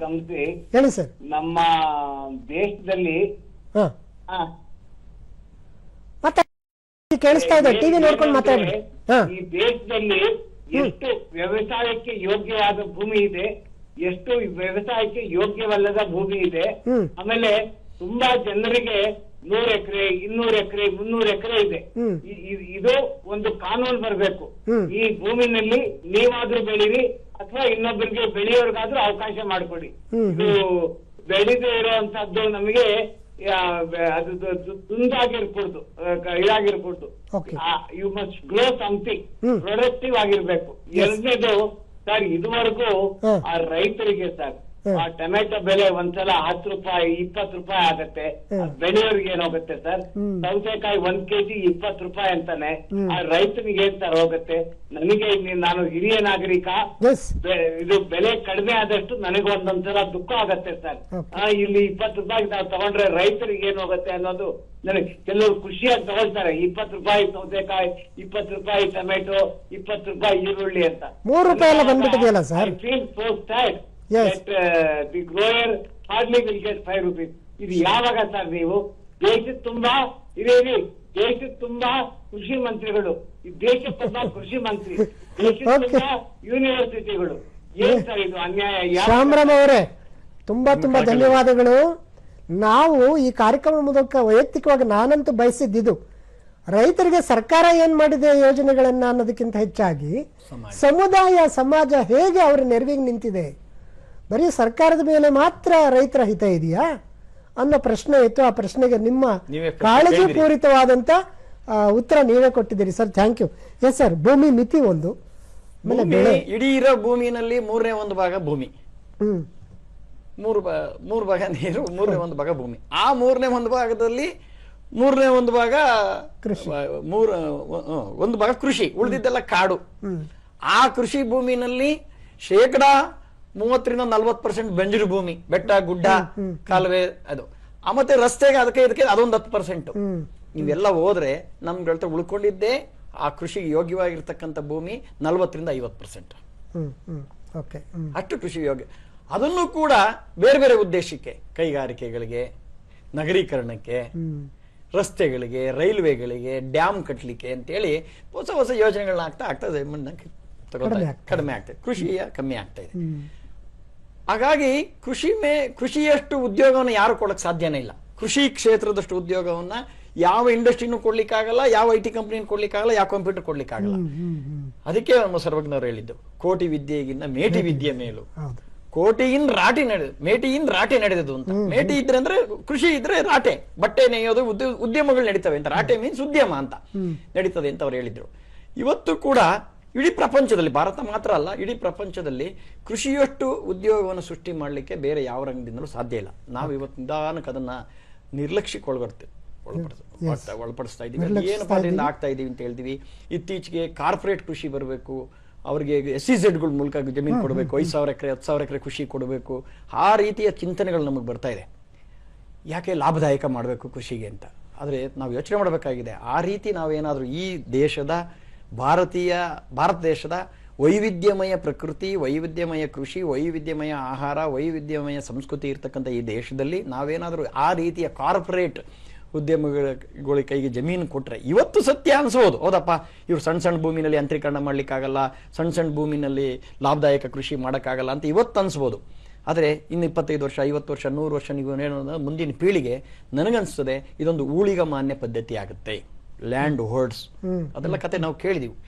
ಅದೊಂದು ರಾಜ್ಯ ಸೃಷ್ಟಿ ಆಗುತ್ತೆ, ಅಲ್ಲೊಂದು ಪಾಳಗಾರಿಕೆ ಸೃಷ್ಟಿ ಆಗುತ್ತೆ, ಪುನಶ್ಚೇತನಗೊಳ್ಳುತ್ತೆ. ಆ ಕಾಂಪೌಂಡ್ SEZ ಒಳಗಡೆ ಅವ್ರದೇ ಸಾಮ್ರಾಜ್ಯ, ಅವ್ರದೇ ಪೊಲೀಸು, ಅವ್ರದೇ ಆಡಳಿತ ಆಗುತ್ತೆ. ಭೂ ಮಾಲೀಕನು ಕೂಡ ಒಳಗಡೆ ಹೋಗಂಗಿಲ್ಲ. ಭೂ ಮಾಲೀಕನು ಒಳಗೆ ಹೋಗಂಗಿಲ್ಲ, ಅವನಿಗಲ್ಲಿ ಸ್ವಾತಂತ್ರ್ಯ ಇಲ್ದಂಗೆ ಆಗುತ್ತೆ. ಇದೆಲ್ಲ ಆಗ್ಲೇ ಅನುಭವಿಸಿರುವಂಥದ್ದು. ಅದ್ರ ಬಗ್ಗೆ ನಮ್ಮ ರಾಜಕಾರಣಿಗಳು, ನೇತಾರರು, ಆಡಳಿತಗಾರರು, ಅಧಿಕಾರಿಗಳು, ಹಿರಿಯ ಅಧಿಕಾರಿಗಳು ಇದೆಲ್ಲ ಚಿಂತನೆ ಮಾಡಿ ಅದನ್ನ ಜಾರಿಗೆ ತರಬೇಕಾಗತ್ತೆ. ನಿಮ್ಮ ಕಳಕಳಿ ತುಂಬಾ ಇಷ್ಟ, ಅದರಲ್ಲೂ ಇಷ್ಟವಾಯಿತು. ನಾನೊಂದು ಮನವಿ ಸಮಾಜಕ್ಕೆ ಮಾಡ್ತೀನಿ. ನಾವ್ ಯಾಕೆ ರೈತರ ಮಾರ್ಕೆಟ್ನ ಸರ್ಕಾರದ ಮೇಲೆ ನಾವೆಲ್ಲ ಕೇಳ್ತೇವೆ, ಸರ್ಕಾರದ ಮೇಲೆ ಕೇಳ್ತೇವೆ ನಮ್ಗೆ ಬೆಲೆ ಕೊಡಿ ಬೆಲೆ ಕೊಡಿ ಬೆಲೆ ಕೊಡಿ. ನಾವ್ಯಾಕೆ ಸಮಾಜ ಯಾಕೆ ನಮ್ಮ ಹತ್ರ ಬರೋದಿಲ್ಲ? ಯಾಕೆ ಸಮಾಜ ನೇರವಾಗಿ ರೈತರಿಂದ ಖರೀದಿ ಮಾಡೋದಿಲ್ಲ? ಉದಾಹರಣೆ ನಮ್ಮ ಊರಿನವರು ಒಂದು 10 ಜನ ನಗರದಲ್ಲಿ ಇದ್ದಾರೆ ಅಂತ ತಿಳ್ಕೊಳ್ಳಿ. ನಮಗೆ ಅಥವಾ ನಮ್ಮ ಏರಿಯಾದಲ್ಲಿ ಒಂದು ಏರಿಯಾ ಇದೆ, ನಮ್ಮ ಏರಿಯಾಗೆ ಇಷ್ಟು ಕೊತ್ತಂಬರಿ ಸೊಪ್ಪು ಬೇಕು, ಇಷ್ಟು ಟೊಮೊಟೊ ಬೇಕು, ಇಷ್ಟು ರಾಗಿ ಬೇಕು, ಇಷ್ಟು ಅಕ್ಕಿ ಬೇಕು, ಇಷ್ಟು ಗೋಧಿ ಬೇಕು, ನಮ್ಗಿದೆ. ನಮ್ದೊಂದು ಪಟ್ಟಿ ಮಾಡಿ ನಾವೊಂದು ಊರ್ನ ಯಾಕೆ ಅಡಾಪ್ಟ್ ಮಾಡ್ಕೊಳಲ್ಲ? ನಾವೇನೇನ್ಕೋ ಫೋರಂ ಮಾಡ್ಕೋತೀವಿ ನಗರದಲ್ಲಿ, ಕ್ಷೇಮಾಭಿವೃದ್ಧಿ ಸಂಘ, ಯೋಗದವ್ರು ಮಾಡ್ಕೋತೀವಿ, ಓಟ ಆಡೋರು ಮಾಡ್ತೀವಿ, ವಾಕಿಂಗ್ ಮಾಡೋರ್ಗ ಸಂಘ ಮಾಡ್ಕೋತೀವಿ, ಏನೇನೋ ಸಂಘ ಮಾಡ್ಕೋತೀವಿ, ದೇವಸ್ಥಾನ ಸಮಿತಿಗಳು ಮಾಡ್ಕೊಳ್ಳಿ. ನೀವ್ ಯಾಕೆ ಆಹಾರ, ನಿಮ್ಗೆ ಒಳ್ಳೆ ಆಹಾರ ಕೊಡುವಂತ ಒಂದು ಊರ್ನ ಕಂಡಕ್ಟ್ ಮಾಡ್ಕೊಳ್ಳಲ್ಲ? ನಮ್ಗೆ ಇಷ್ಟು ಬೇಕಪ್ಪ, ನಮ್ಮ ಅಸೋಸಿಯೇಷನ್ಗೆ ಇಷ್ಟು ಅಕ್ಕಿ ಬೇಕು, ಇಷ್ಟು ಬೇಳೆ ಬೇಕು, ಇಷ್ಟು ಬೇಕು. ನೀವು ಇದನ್ನ ವೈಜ್ಞಾನಿಕ ಅಥವಾ ಸಾವಯವದಲ್ಲಿ ವಿಷಮುಕ್ತ ಬಳಸ್ಕೊಡಿ ಅಂತ ಯಾಕೆ ನಮ್ಮನ್ನು ಕೇಳೋದಿಲ್ಲ? ನಾವು ನೀವು ಯಾಕೆ ಗ್ರಾಹಕ ಮತ್ತು ಗ್ರಾಹಕ ಒಂದು ಕೊಂಡಿಯಾಗಿ ಒಂದು ಫೋರಮ್ ಅಲ್ಲಿ ಒಂದು ಸಂಘಟನೆಯಲ್ಲಿ ಹೋದ್ರೆ ನಮಗೂ ಕಡಿಮೆ ಬೆಲೆಯಲ್ಲಿ ಉತ್ಕೃಷ್ಟವಾದ ಆಹಾರ ನಾವು ನಿಮ್ಗೆ ಕೊಡಬಹುದು, ಮಧ್ಯವರ್ತಿಗಳನ್ನು ತಪ್ಪಿಸಬಹುದು. ನೋಡಿ 6 ಜನ ಮಧ್ಯವರ್ತಿಗಳು ಬರ್ತಾರೆ. ನಾನು ಬೆಳಿತೀನಿ, ನಾನು ಬೆಳೆಯೋ ರೈತ, ಅದನ್ನ ಕೊಂಡ್ಕೊಂಡು ಹೋಗೋನು ಒಬ್ಬ ದಳ್ಳಾಳಿ. ಉದಾಹರಣೆ ಭತ್ತ ನಾನು ಬೆಳೆದೆ, ಅದನ್ನ ಕೊಂಡ್ಕೊಂಡು ಹೋಗ್ತಾನೆ ಒಬ್ಬ, ಅವನು ಮಿಲ್ನೋನಿ ಮಾಡ್ತಾನೆ. ಮಿಲ್ನೋನ್ ಅಕ್ಕಿ ಮಾಡಿ ಆ ಅಕ್ಕಿಯನ್ನ ಜಿಲ್ಲಾ ಡಿಸ್ಟ್ರಿಬ್ಯೂಟರ್ ಕೊಡ್ತಾನೆ, ಅವನು ತಾಲೂಕಿಗೆ ಕೊಡ್ತಾನೆ, ಅವನು ತಾಲೂಕಿನ ಒಂದು ಏರಿಯಾ ಕೊಡ್ತಾನೆ, ಅವನ ಅಂಗಡಿಯವನಿಗೆ ಕೊಡ್ತಾನೆ, ಗ್ರಾಹಕನಿಗೆ ಸಿಗುತ್ತೆ. 6 ಜನ, 6ನೇನು ಗ್ರಾಹಕ, ಮಧ್ಯೆ 5 ಜನ ಇದನ್ನ ತಿಂದು ₹1 ತಿಂದ್ರು ₹5 ಜಾಸ್ತಿ ಆಯ್ತು. ₹1 ಯಾರು ಮಾಡಲ್ಲ, ಸುಮ್ಮನೆ ಉದಾಹರಣೆಗೆ ಹೇಳ್ತೀನಿ, ₹5 ಆಯ್ತು. ಅಂದ್ರೆ ರೈತನ ₹1 ವಸ್ತು ನಿಮ್ ಗ್ರಾಹಕನಿಗೆ ₹6 ಸಿಗ್ತದೆ. ಅದ್ರ ಬದಲು ನಾವೇ ನೇರ ಆದ್ರೆ, ಈ ವ್ಯವಸ್ಥೆ ಆದ್ರೆ ಎಷ್ಟು ಅನುಕೂಲ ಆಗುತ್ತೆ. ಹಾಗಾಗಿ ಈ ರೀತಿ ಸಮಾಜ ಯೋಚನೆ ಮಾಡಬೇಕು. ಅದಕ್ಕೋಸ್ಕರ ಸರ್ಕಾರ, ಅದರಲ್ಲೂ ಭಾರತ ಸರ್ಕಾರ FPO, farmer producer companies organisation, ಈ ಸಬ್ಜೆಕ್ಟ್ ಹೋಗುತ್ತೆ. ಮೊದಲು ವೀರಭದ್ರಯ್ಯ ಅವರು ಬಿಡದಿಯಿಂದ ಕರೆ ಮಾಡ್ತಿದ್ದಾರೆ. ವೀರಭದ್ರಯ್ಯನವರೇ ನಮಸ್ಕಾರ. ನಮಸ್ತೆ ಗುರುಗಳೇ. ನಮಸ್ಕಾರ. ವೀರಪೇಟ ವೀರಭದ್ರಯ್ಯ ಬಿಡದಿಯಿಂದ ಧನ್ಯವಾದಗಳು ತಮ್ಮ ಕಾರ್ಯಕ್ರಮಕ್ಕೆ. ಧನ್ಯವಾದಗಳು. ಕೃಷಿ ಮೇಳ, ಕೃಷಿ ಕಾರ್ಯಕ್ರಮ ಇದು ಅದ್ಭುತವಾದ ಕಾರ್ಯಕ್ರಮ. ಇದು ಈ ಮಟ್ಟಿಗೆ ದೂರದರ್ಶನದಲ್ಲಿ ಬರ್ತಾ ಇದೆ. ತುಂಬಾ ಒಳ್ಳೆ ಕಾರ್ಯಕ್ರಮ, ಮುಖ್ಯವಾದ ಕಾರ್ಯಕ್ರಮ. ಈ ಪರಿಸರ ಇಲಾಖೆನಲ್ಲಿ ಕಾರ್ಖಾನೆಗಳಿಗೆ ಅವಕಾಶ ಕೊಡ್ತಾರೆ. ಆ ಕಾರ್ಖಾನೆಗಳು ಅವಕಾಶ ಕೊಟ್ಟಾಗ ಅಲ್ಲಿ ಮಲಿನ ಜಾಸ್ತಿ ಆಗುತ್ತೆ. ಆ ಮಲಿನದಿಂದನೇ ಕೃಷಿ ಉತ್ಪನ್ನಗಳು ಇದಾವೆ. ಮಲಿನ ಆಗುವಂತ ವ್ಯವಸ್ಥೆ ನಾವು ಕೃಷಿ ಉತ್ಪನ್ನಗಳಿಗೆ ಬಳಕೆ ಮಾಡ್ಕೊಳ್ಳುವಂತ ವ್ಯವಸ್ಥೆ ಇದೆ. ಹಣ್ಣುಗಳಿರ್ಬೋದು, ತರಕಾರಿಗಳಿರ್ಬೋದು, ಅವನ್ನೆಲ್ಲ ಬೆಳಿಬಹುದು ಆ ಜಾಗದಲ್ಲಿ. ಆ ಒಂದು ಫ್ಯಾಕ್ಟ್ರಿ ಕೊಟ್ಟಿರುವಂತ ಜಾಗದಲ್ಲೇ ಸ್ವಲ್ಪ ತರಕಾರಿನೂ ಬೆಳಿಬಹುದು, ಹಣ್ಣುಗಳು ಬೆಳಿಬಹುದು, ಈ ತರ ಬೆಳಿಬಹುದು. ಅಲ್ಲಿ ಬರೀ ಕಾರ್ಖಾನೆ ಅಂದ್ಬಿಟ್ಟು ಕಾರ್ಖಾನೆ ಮಾಡ್ಕೊಂಡು ಈ ರೈತರದ ಕೆಲ್ಸಗಳನ್ನ ಮತ್ತೆ ಗಾರ್ಡನ್ ಕೆಲ್ಸಗಳನ್ನ ಅವೆಲ್ಲ ನಿಲ್ಸ್ಬಿಟ್ಟು ಬರೀ ಶೋಕಿ ಗಿಡಗಳನ್ನ ಹಾಕೊಂಡು ಸುಮ್ನೆ ಕಾಲ ಕಳೀತಾರೆ. ಬಂದು ರೈತರಿಗೆ ಉಪಯೋಗ ಆದಂತ ಗಿಡಗಳನ್ನ ಹಾಕಿ ಒಂದು ರೈತರು ಅಭಿವೃದ್ಧಿ ಮಾಡೋದಕ್ಕೆ ಒಂದು ಕೆಲಸ ಮಾಡ್ಬೇಕು. ತುಂಬಾ ಒಳ್ಳೆ ಸಲಹೆ ನೀವು ಹೇಳಿದ್ರಿ. ನೀವು ನೋಡಿರ್ಬೋದು, ನೀವು ಹೇಳಿದ್ರೆ ಪಾರ್ಕ್ ಅಲ್ಲಿ ಗಾರ್ಡನ್ ಅಲ್ಲೆಲ್ಲ ದುರಂತ ಅಂತ ಒಂದು ಗಿಡ ಬೆಳೆಸ್ತಾರೆ. ದುರಂತ ಅದು. ಅದ್ರ ಬದಲು ನಮ್ದು ಆಯುರ್ವೇದ ಗಿಡದಲ್ಲಿ ವಿಷಮಧಾರಿ ಗಿಡ ಇದೆ, ಸೇಮ್ ಜಾತಿ, ಒಂದೇ ಜಾತಿ. ಇದು ವಿಷಮಧಾರಿ ಗಿಡ ನಮ್ಮ ವಿಧಾನಸೌಧ ಮುಂದೆ ಎಲ್ಲ ಬೆಳೆಸಿದ್ದಾರೆ. ಅದು ತುಂಬಾ ಔಷಧಿಯುಕ್ತ ಗಿಡ. ಈ ರೀತಿಯ ದುರಂತ ಹೂವು ಬಿಡದೆ ಇರುವಂಥದ್ದು, ಸುಗಂಧ ಇಲ್ಲದೆ ಇರತಕ್ಕಂಥದ್ದು, ಯಾವುದೇ ಒಂದು ದುಂಬಿ ಆ ಹೂವಿನ ಮೇಲೆ ಕೂತ್ಕೊಳ್ಳಲ್ಲ. ಯಾವುದ್ರಲ್ಲಿ ಮಕರಂದ ಇಲ್ವೋ ಆ ಹೂವನ್ನ ದುಂಬಿ ಹೋಗಿ ಕೂತ್ಕೊಳ್ಳೋದಿಲ್ಲ. ಅಂತ ಗಿಡಗಳನ್ನ ಬೆಳೆಸಬೇಕು. ಅವ್ರು ಹೇಳ್ದಂಗೆ ಪರಿಸರನೂ ಚೆನ್ನಾಗಾಗುತ್ತೆ. ಅವ್ರು ಹೇಳ್ದಂಗೆ ಆ ಭಾಗದಲ್ಲಿ ಫ್ಯಾಕ್ಟ್ರಿ ಮಾಡದಂತ ಭಾಗದಲ್ಲಿ ಹೆಚ್ಚು ಕಾರ್ಬನ್ ಬರ್ತಾ ಇರ್ತದೆ, ಆವಾಗ ಅದನ್ನ ತಗೊಳ್ಳಿಕ್ಕೆ ಗಿಡಗಳನ್ನ ಇಡಬೇಕು. ಇವತ್ತು ಅದನ್ನ ಮಾಡಬೇಕು. ತುಂಬಾ ಒಳ್ಳೆ ಸಲಹೆ. ಅದನ್ನ ಸರ್ಕಾರಕ್ಕೂ ತಾವು ಮಾಡಬೇಕು. ನಾವು ಸರ್ಕಾರಕ್ಕೆ ಇದನ್ನ ಸಲಹೆಗಳನ್ನ ಕೊಡ್ತಿರ್ತೀವಿ. FPOಗಳ ಬಗ್ಗೆ ಶುರು ಮಾಡಿದ್ರಿ ಸರ್. FPO ಫಾರ್ಮರ್ಸ್ ಪ್ರೊಡ್ಯೂಸರ್ಸ್, ರೈತರ ಏನು ಆಗ್ಲೇ ಮಾತಾಡಿದ್ವಿ, ಆದಾಯ ದ್ವಿಗುಣಗೊಳಿಸಬೇಕು ಮತ್ತು ಮಾರುಕಟ್ಟೆ ನೇರ ಮಾಡಬೇಕು ಅಂತೇಳಿ, ಈ ಮಧ್ಯವರ್ತಿಗಳನ್ನು ತಪ್ಪಿಸಬೇಕು ಅಂತ ಯೋಚನೆ ಇಟ್ಕೊಂಡು ಭಾರತ ಸರ್ಕಾರ FPOಗಳಿಗೆ ಒಂದು ಬಲ ಕೊಡುವಂತ ಕೆಲಸವನ್ನ ಮಾಡಿ ರಾಜ್ಯ ಮತ್ತು ಕೇಂದ್ರ ಸರ್ಕಾರ ಎರಡೂ ಸೇರಿಕೊಂಡು ನಮಗೆ ಒಂದಷ್ಟು FAOಗಳು ಸ್ಥಾಪನೆ ಮಾಡಿ ನಿಮ್ಮ ಮಾರ್ಕೆಟನ್ನು ನೀವೇ ಕಂಪನೀಕರಣ ಮಾಡಿಕೊಂಡು ಕಂಪನಿಯ ರೀತಿಯಲ್ಲಿ ಮಾಡಿ ಅಂತೇಳಿ ಕೋಆಪರೇಟಿವ್ ಸೊಸೈಟಿ ಆಕ್ಟಲ್ಲಿ ರಿಜಿಸ್ಟರ್ ಮಾಡ್ಬೋದು, ಕಂಪನಿ ಆಕ್ಟ್ ರಿಜಿಸ್ಟರ್ ಮಾಡ್ಬೋದು, ಮಾಡ್ಕೊಳ್ಳಿ ಅಂತೇಳಿ ಮಾಡ್ತು. ಎಲ್ಲ ಏನಾಗ್ತಾ ಇತ್ತು, ಅದೊಂದು ಏನಾಗ್ತಾ ಇದೆ ಅಂದರೆ ಅವ್ರ ಸರ್ಕಾರ ಒಂದು 3 ವರ್ಷ, ಕೆಲವು ಕಡೆ 2 ವರ್ಷ ಯೋಜನೆ ಪ್ರಕಾರ ನಮಗೊಂದಷ್ಟು ಮೂಲಧನ ಒಂದು 2 ವರ್ಷ ಅವನಿಗೆ ಒಬ್ಬ CEO ಒಂದು 23,000 ಸಂಬಳ, ಒಂದು ಅಕೌಂಟೆಂಟ್ಗೆ ಒಂದು 7,500 ಸಂಬಳ, ನಮ್ಮ ಇನ್ಫ್ರಾಸ್ಟ್ರಕ್ಚರ್ಗೆ ಮಾಡ್ಕೊಳ್ಳಿಕ್ಕೆ ನಮ್ಗೆ ಒಂದು ಆಫೀಸ್ಗೆ ಅದಕ್ಕೆ ಇದಕ್ಕೆ ಒಂದು 2 ಲಕ್ಷ ಈ ಥರದ್ದು ವ್ಯವಸ್ಥೆಯನ್ನು ಮಾಡಿದೆ. ಅದ್ರ ಜೊತೆಗೆ ನಾವೇನು ಶೇರ್ ಕಲೆಕ್ಟ್ ಮಾಡ್ತೀವಿ, 1,000 ಶೇರ್ ಕಲೆಕ್ಟ್ ಮಾಡಿದರೆ ಸರ್ಕಾರ 1,000 ಶೇರ್ ಅಂದರೆ ನಾವು 10 ಲಕ್ಷ ಕಲೆಕ್ಟ್ ಮಾಡಿ ಸರ್ಕಾರ ಮ್ಯಾಚಿಂಗ್ ಗ್ರಾಂಟ್ ಅಂತ ಒಂದು 10 ಲಕ್ಷ ಕೊಟ್ಟು ಅದನ್ನು ಆವರ್ತ ನಿಧಿಯಾಗಿ ಬಳಸ್ಕೊಂಡು ಕೆಲಸ ಮಾಡಿ ಅಂತ ಮಾರಾಟ ಶುರು ಮಾಡಿ ಅಂತ ಅಲ್ಲಿ ನಿಲ್ಲಿಸಿಬಿಟ್ಟಿದೆ. ಇನ್ನೊಂದು ಸ್ವಲ್ಪ ಮುಂದೆ ಹೋಗ್ಬೇಕು ಸರ್ಕಾರ. ಏನಾಗಬೇಕು, ನಮಗೆ ಗೋಡನ್ಗಳು ಬೇಕು. ನಾವೇನೋ ರೈತರದ್ದು ಖರೀದಿ ಮಾಡ್ತೀವಿ, ಇಟ್ಕೊಳಕ್ಕೆ ಗೋಡನ್ಗಳು, ವೇರಸ್ಗಳು ಬೇಕು, ಗೋಡನ್ಗಳು ಕೊಟ್ಕೊಡ್ಬೇಕು. ಅದನ್ನ ನಮಗೆ ಕಮ್ಮಿ ಸ್ಟೋರೇಜ್ ಮಾಡಲಿಕ್ಕೆ ಕಮ್ಮಿ ಬಾಡಿಗೆನಲ್ಲಿ ಕೊಡಬೇಕು, ಅಥವಾ ಉಚಿತವಾಗಿ ಕೊಟ್ಟರು ತುಂಬ ಒಳ್ಳೆಯದು. ಅದಕ್ಕೊಂದು FAOಗಳ ಮೂಲಕ ಕೊಟ್ಟರೆ ನಾವೊಂದು ಸ್ವಲ್ಪ ನಮ್ಮ ಆದಾಯನ ಹೆಚ್ಚಿಸ್ಕೊಳ್ಳೋಕ್ಕೆ, ರೈತರು ನೇರ ಖರೀದಿ ಮಾಡ್ಕೊಳ್ಳಿಕ್ಕೆ ಸಾಧ್ಯವಾಗುತ್ತೆ. ಈಗ ಉದಾಹರಣೆ ಜೋಳ ಬೆಳಿತೀವಿ ಅಥವಾ ತೊಗರಿ ಇಂಥದ್ದೆಲ್ಲ ನಾವು ಬೆಳಿತೀವಿ, ಅದು ಬೇಗ ಹುಳ ಆಗುವಂತ ಒಂದು ವ್ಯವಸ್ಥೆ. ಅದಕ್ಕೆ ಬೇಕಾದಂಥ ವೇರ್ ಹೌಸ್ಗಳು, ಸ್ಟೋರೇಜ್ ಹೌಸ್ಗಳನ್ನ, ಅದಕ್ಕೆ ಸಂಬಂಧಪಟ್ಟ AC ಇದ್ದಂಥ ವ್ಯವಸ್ಥೆಗಳನ್ನ ಪ್ರತಿ ಪಂಚಾಯತಿಗೆ, ಕೋಲ್ಡ್ ಸ್ಟೋರೇಜಸ್ನ ಪಂಚಾಯತಿಗೆ ಆ ಥರದ್ದು ಒಂದು ಮಾಡಿಕೊಟ್ರೆ FAOಗಳು ಖರೀದಿ ಮಾಡಿ ಅಲ್ಲಿ ಇಡ್ತೀವಿ, ಮಾಡ್ತೀವಿ. ತುಂಬಾ ಕಡೆ ಚೆನ್ನಾಗಿದೆ. ಅದು ಇನ್ನು ಅದಕ್ಕೆ ಹೆಚ್ಚು ಒತ್ತು ಕೊಟ್ಟಾಗ ಮಾತ್ರ ರೈತನ ನೀವು ಮೇಲೆತ್ತಕ್ಕೆ ಆಗುತ್ತೆ. ಅದರಿಂದ ನಿಮ್ಮ ಯೋಜನೆ, ನಿಮ್ಮ ಚಿಂತನೆ ಸಫಲ ಆಗುತ್ತೆ. ಅದಕ್ಕೋಸ್ಕರ ನಾವೆಲ್ಲ ರೈತರುಗಳು ಒಂದಾಗಿ ಮಾಡ್ಕೋಬೇಕು. ಮತ್ತು ನಮಗೆ ಒಂದು 2 ಕೋಟಿ ರೂಪಾಯಿ, 1 ಕೋಟಿಯಿಂದ 2 ಕೋಟಿವರೆಗೂ ನಿಮ್ಗೆ ಸಾಲ ಕೊಡ್ತೀವಿ ಅಂತ ಹೇಳ್ತಿದ್ರು. ಅದೇನು ಯೋಜನೆ ಹೆಚ್ಚು ಜಾರಿಗೆ ಬರಲಿಲ್ಲ. ಅದು ಅಂಥದ್ದೆಲ್ಲ ಮಾಡಿದರೆ ನಾವು ಕಂಪ್ನಿ ನೀವು ಆಗಲೇ ಹೇಳ್ದಂಗೆ ನಾವು ನಿಧಾನಕ್ಕೆ ನೇರ ವ್ಯಾಪಾರ ಮಾಡ್ತೀವಿ. ಗ್ರಾಹಕನಿಗೆ ಕಮ್ಮಿ ಬೆಲೆಯಲ್ಲಿ ಆಹಾರದನ್ನೆಲ್ಲ ಪೂರೈಕೆ ಮಾಡಲಿಕ್ಕೆ ಒಂದು ಅನುಕೂಲ ಆಗುತ್ತೆ. ಇದೊಂದು ಉತ್ಕೃಷ್ಟ ಯೋಜನೆ. ಇದಕ್ಕೆ ಹೆಚ್ಚು ರಾಜ್ಯ ಮತ್ತು ಕೇಂದ್ರ ಸರ್ಕಾರಗಳು ಹೆಚ್ಚು ಹಣವನ್ನು ಮೀಸಲಿಟ್ಟು ಇದಕ್ಕೆ ಉತ್ತೇಜನ ಕೊಡಬೇಕು ಅನ್ನೋದು ನನ್ನ ಅಭಿಪ್ರಾಯ. ಆಗಲೇ ನೀವು ಮಾತಾಡ್ತಾ ಬೆಳೆಯ ರೈತನಿಗೆ ಒಂದು ವೈದ್ಯಕೀಯ ಜ್ಞಾನನೂ ಕೂಡ ಬೇಕು. ಖಂಡಿತ. ಆ ಜ್ಞಾನದ ಮೂಲಕ ಈ ಹೊತ್ತು ಏನು ಮನುಷ್ಯ ಎದುರಿಸ್ತಾ ಇದ್ದಾನೆ ಅನಾರೋಗ್ಯದ ಸಮಸ್ಯೆಗಳು, ಅದಕ್ಕೆ ಪರಿಹಾರಕ್ಕೆ ನಾವು ವೈದ್ಯಕೀಯ ಕಂಪನಿಗಳಿಗೆ ಹೋಗ್ಬೇಕಾಗಿಲ್ಲ. ನಮ್ಮ ಊಟನೇ ಮೆಡಿಸಿನ್ ಆಗುತ್ತೆ. ಅನ್ನವೇ ಔಷಧ. ಹಂಗೆ ಇದ್ದಿದ್ದು ನಮ್ಮ ಈ ಭಾರತ ದೇಶದಲ್ಲಿ ಎಲ್ಲಿತ್ತು ವೈದ್ಯಕೀಯ? ನಮ್ಮಲ್ಲಿ ಅಭಿವೃದ್ಧಿ ಅಂದ್ರೆ ಏನು? ಹೆಚ್ಚು ಹಾಸ್ಪಿಟ್ಲ್ಗಳು, ಹೆಚ್ಚು ಮೆಡಿಕಲ್ ಸ್ಟೋರ್ಗಳು, ಅದಲ್ಲ ಅಭಿವೃದ್ಧಿ. ನಮ್ಮಲ್ಲಿ ಎಂತ ಆಹಾರ ಪದ್ಧತಿ ಇತ್ತು? ಒಂದೊಂದು ಋತುಮಾನಕ್ಕೆ ಒಂದೊಂದು ಅಕ್ಕಿ, ಒಂದೊಂದು ಋತುಮಾನಕ್ಕೆ ಒಂದೊಂದು ತರಕಾರಿ, ಒಂದೊಂದು ಋತುಮಾನಕ್ಕೆ ಒಂದೊಂದು ಹಬ್ಬ, ಆ ಹಬ್ಬಕ್ಕೆ ತಕ್ಕನಾದ ಆಹಾರ. ಯುಗಾದಿ ಬಂದ್ರೆ ಬೇಳೆ ಬೆಲ್ಲ ಹೋಳಿಗೆ, ಬೇಳೆ ಉಷ್ಣಕಾರಕ, ಬೆಲ್ಲ ಶೀತಕಾರಕ, ಎರಡು ಜೋಡಿಸ್ತಿದ್ರು. ಈಗ ನಮ್ಮ ಸಂಕ್ರಾಂತಿ ಬರುತ್ತೆ ನಾಳೆ, ಏನಿದೆ? ಎಳ್ಳು ಬೆಲ್ಲ. ಒಂದು ಬಿಸಿಲು ಬರುತ್ತೆ, ಚರ್ಮದಲ್ಲಿ ಎಣ್ಣೆಯ ಅಂಶ ಕಮ್ಮಿ ಆಗುತ್ತೆ, ಚರ್ಮ ಒಣಗುತ್ತೆ, ಅದಕ್ಕೋಸ್ಕರ ಎಳ್ಳು ದೇಹಕ್ಕೆ ಅದನ್ನು ಕಾಂಪನ್ಸೇಟ್ ಮಾಡ್ಲಿಕ್ಕೆ ಬೆಲ್ಲ, ಎಳ್ಳು ಬೆಲ್ಲ. ಎಷ್ಟೊಂದು ತುಂಬಾ ಯಾವುದೇ ಹಬ್ಬ ತಗೊಳ್ಳಿ, ಅದರಿಂದ ಒಂದು ವೈಜ್ಞಾನಿಕವಾದಂತ ಆರೋಗ್ಯಕ್ಕೆ ಹತ್ತಿರ ಇರತಕ್ಕಂತ ವ್ಯವಸ್ಥೆನ ಜೋಡಿಸಿದ್ರು ನಮ್ಮವರು. ಈಗ ನಾವೆಲ್ಲ ಕಾಮನ್ ಅಂದಾಗ್ಬಿಟ್ಟಿದೆ. ಯಾವ ಕಾಲದಾಗ ಅನ್ಸೀಸನ್ ಫ್ರೂಟ್ಸ್, ಅನ್ಸೀಸನ್ ವೆಜಿಟೇಬಲ್ಸ್, ಯಾವಾಗನ ಸಿಗ್ತದೆ ಅವರೆಕಾಯಿ ಸಿಗುತ್ತೆ, ಯಾವಾಗನ ನಿಮ್ಗೆ ಹಲಸಿನಕಾಯಿ ಸಿಗುತ್ತೆ, ಯಾವಾಗನ ಹೋಗಿ ನಿಮ್ಗೆ ಹೋಳಿಗೆ ಸಿಗುತ್ತೆ. ಮಾರನಾಮೆ ಹಬ್ಬಕ್ಕೆ ವಡೆ ಪಾಯಸ ತಿನ್ಬೇಕು, ಅವಾಗಲೂ ಹೋಳಿಗೆ ಮಾಡ್ತೀವಿ. ಈ ಪಿಜ್ಜಾ ಬರ್ಗರ್ ಬಂದ್ಬಿಟ್ಟಿದೆ, ನಾವು ಅಲ್ಲಿಗೆ ಬಂದ್ಬಿಟ್ಟಿದ್ವಿ. ಎಲ್ಗೂ ನಮ್ಗೆಲ್ಲ ಹೊಟ್ಟೆ ಒಬೆಸಿಟಿ ಕಾಯಿಲೆಗಳು, ಕ್ಯಾನ್ಸರ್ಗಳು, ಏನು ಕ್ಯಾನ್ಸರಲ್ಲಿ ಎಂತೆಂಥದ್ದು. ಇದಕ್ಕೆಲ್ಲದಕ್ಕಿಂತ ಮುಂಚೆ ನಾನು ರೈತರಲ್ಲಿ ಒಂದು ಮನವಿ ಮಾಡ್ತೀನಿ ಮತ್ತು ಸರ್ಕಾರದಲ್ಲಿ ಒಂದು ಮನವಿ ಮಾಡ್ತೀನಿ. ನಮಗೆ ಸಾವಯವಕ್ಕೆ ಹೆಚ್ಚು ಉತ್ತೇಜನ ಕೊಟ್ಟರೆ ನಮ್ಗೆ ಆರೋಗ್ಯದ ಇದನ್ನ ಕಮ್ಮಿ ಮಾಡಬಹುದು. ಸಾಂಪ್ರದಾಯಿಕ ಕೃಷಿ, ಗೋ ಆಧಾರಿತ ಕೃಷಿ, ಸಾವಯವ ಕೃಷಿ ಉತ್ತೇಜನ ಕೊಟ್ರೆ ಆಗ ನಾವು ಆಹಾರವನ್ನು, ಉತ್ಕೃಷ್ಟವಾದ ಆಹಾರವನ್ನ ಬೆಳೆದ್ರೆ ಆಟೋಮೆಟಿಕ್ ಆಗಿ ದೇಹದ ಆರೋಗ್ಯ ಚೆನ್ನಾಗಾಗ್ಬಿಡುತ್ತೆ. ನೋಡಿ, ಮೊದಲು ರಾಸಾಯನಿಕ ಗೊಬ್ಬರ ಬಂತು. ನಾವೆಲ್ಲ ಸಣ್ಣ ಸಣ್ಣ ಹುಡುಗರು, ನಾವು ಕೂಗಾಡ್ತಿದ್ವಿ. ಅವರೆಲ್ಲ ಸೈಕಲ್ ಅಲ್ಲಿ ಬಂದ್ರೆ ನಮ್ಗೆಲ್ಲ ಕರ್ಪೂರ ಕೊಟ್ಟು ನಾವು ಕೂಗ್ತಿದ್ವಿ. ಸಣ್ಣ ಸಣ್ಣ ಇದನ್ನ ಹಾಕಿ ವಿಡಿಯೋ ಕ್ಲಿಪ್ಪಿಂಗ್ ಹಾಕ್ಸಿ ಇದನ್ನ ಬಟ್ಟೆ ಮೇಲೆ ಪಿಕ್ಚರ್ ಬಿಟ್ಟು ತೋರಿಸಿ PPT ಮಾಡಿ ತೋರಿಸ್ತಿದ್ರು. ಅದಾದ್ಮೇಲೆ ನಾವೆಲ್ಲ ಕೃಷಿ ಮಾಡಕ್ ಬರ್ಬೇಕು ಸರಿಗೆ, ರಾಸಾಯನಿಕ ಗೊಬ್ಬರ ಜೊತೆ ಕೀಟನಾಶಕ ಬಂತು. ಸ್ವಲ್ಪ ಪ್ರಮಾಣದಲ್ಲಿ ಮಾಡ್ತಿದ್ವಿ, ಅದು ಹೆಚ್ಚಾಗ್ತಾ ಹೋಗ್ತು.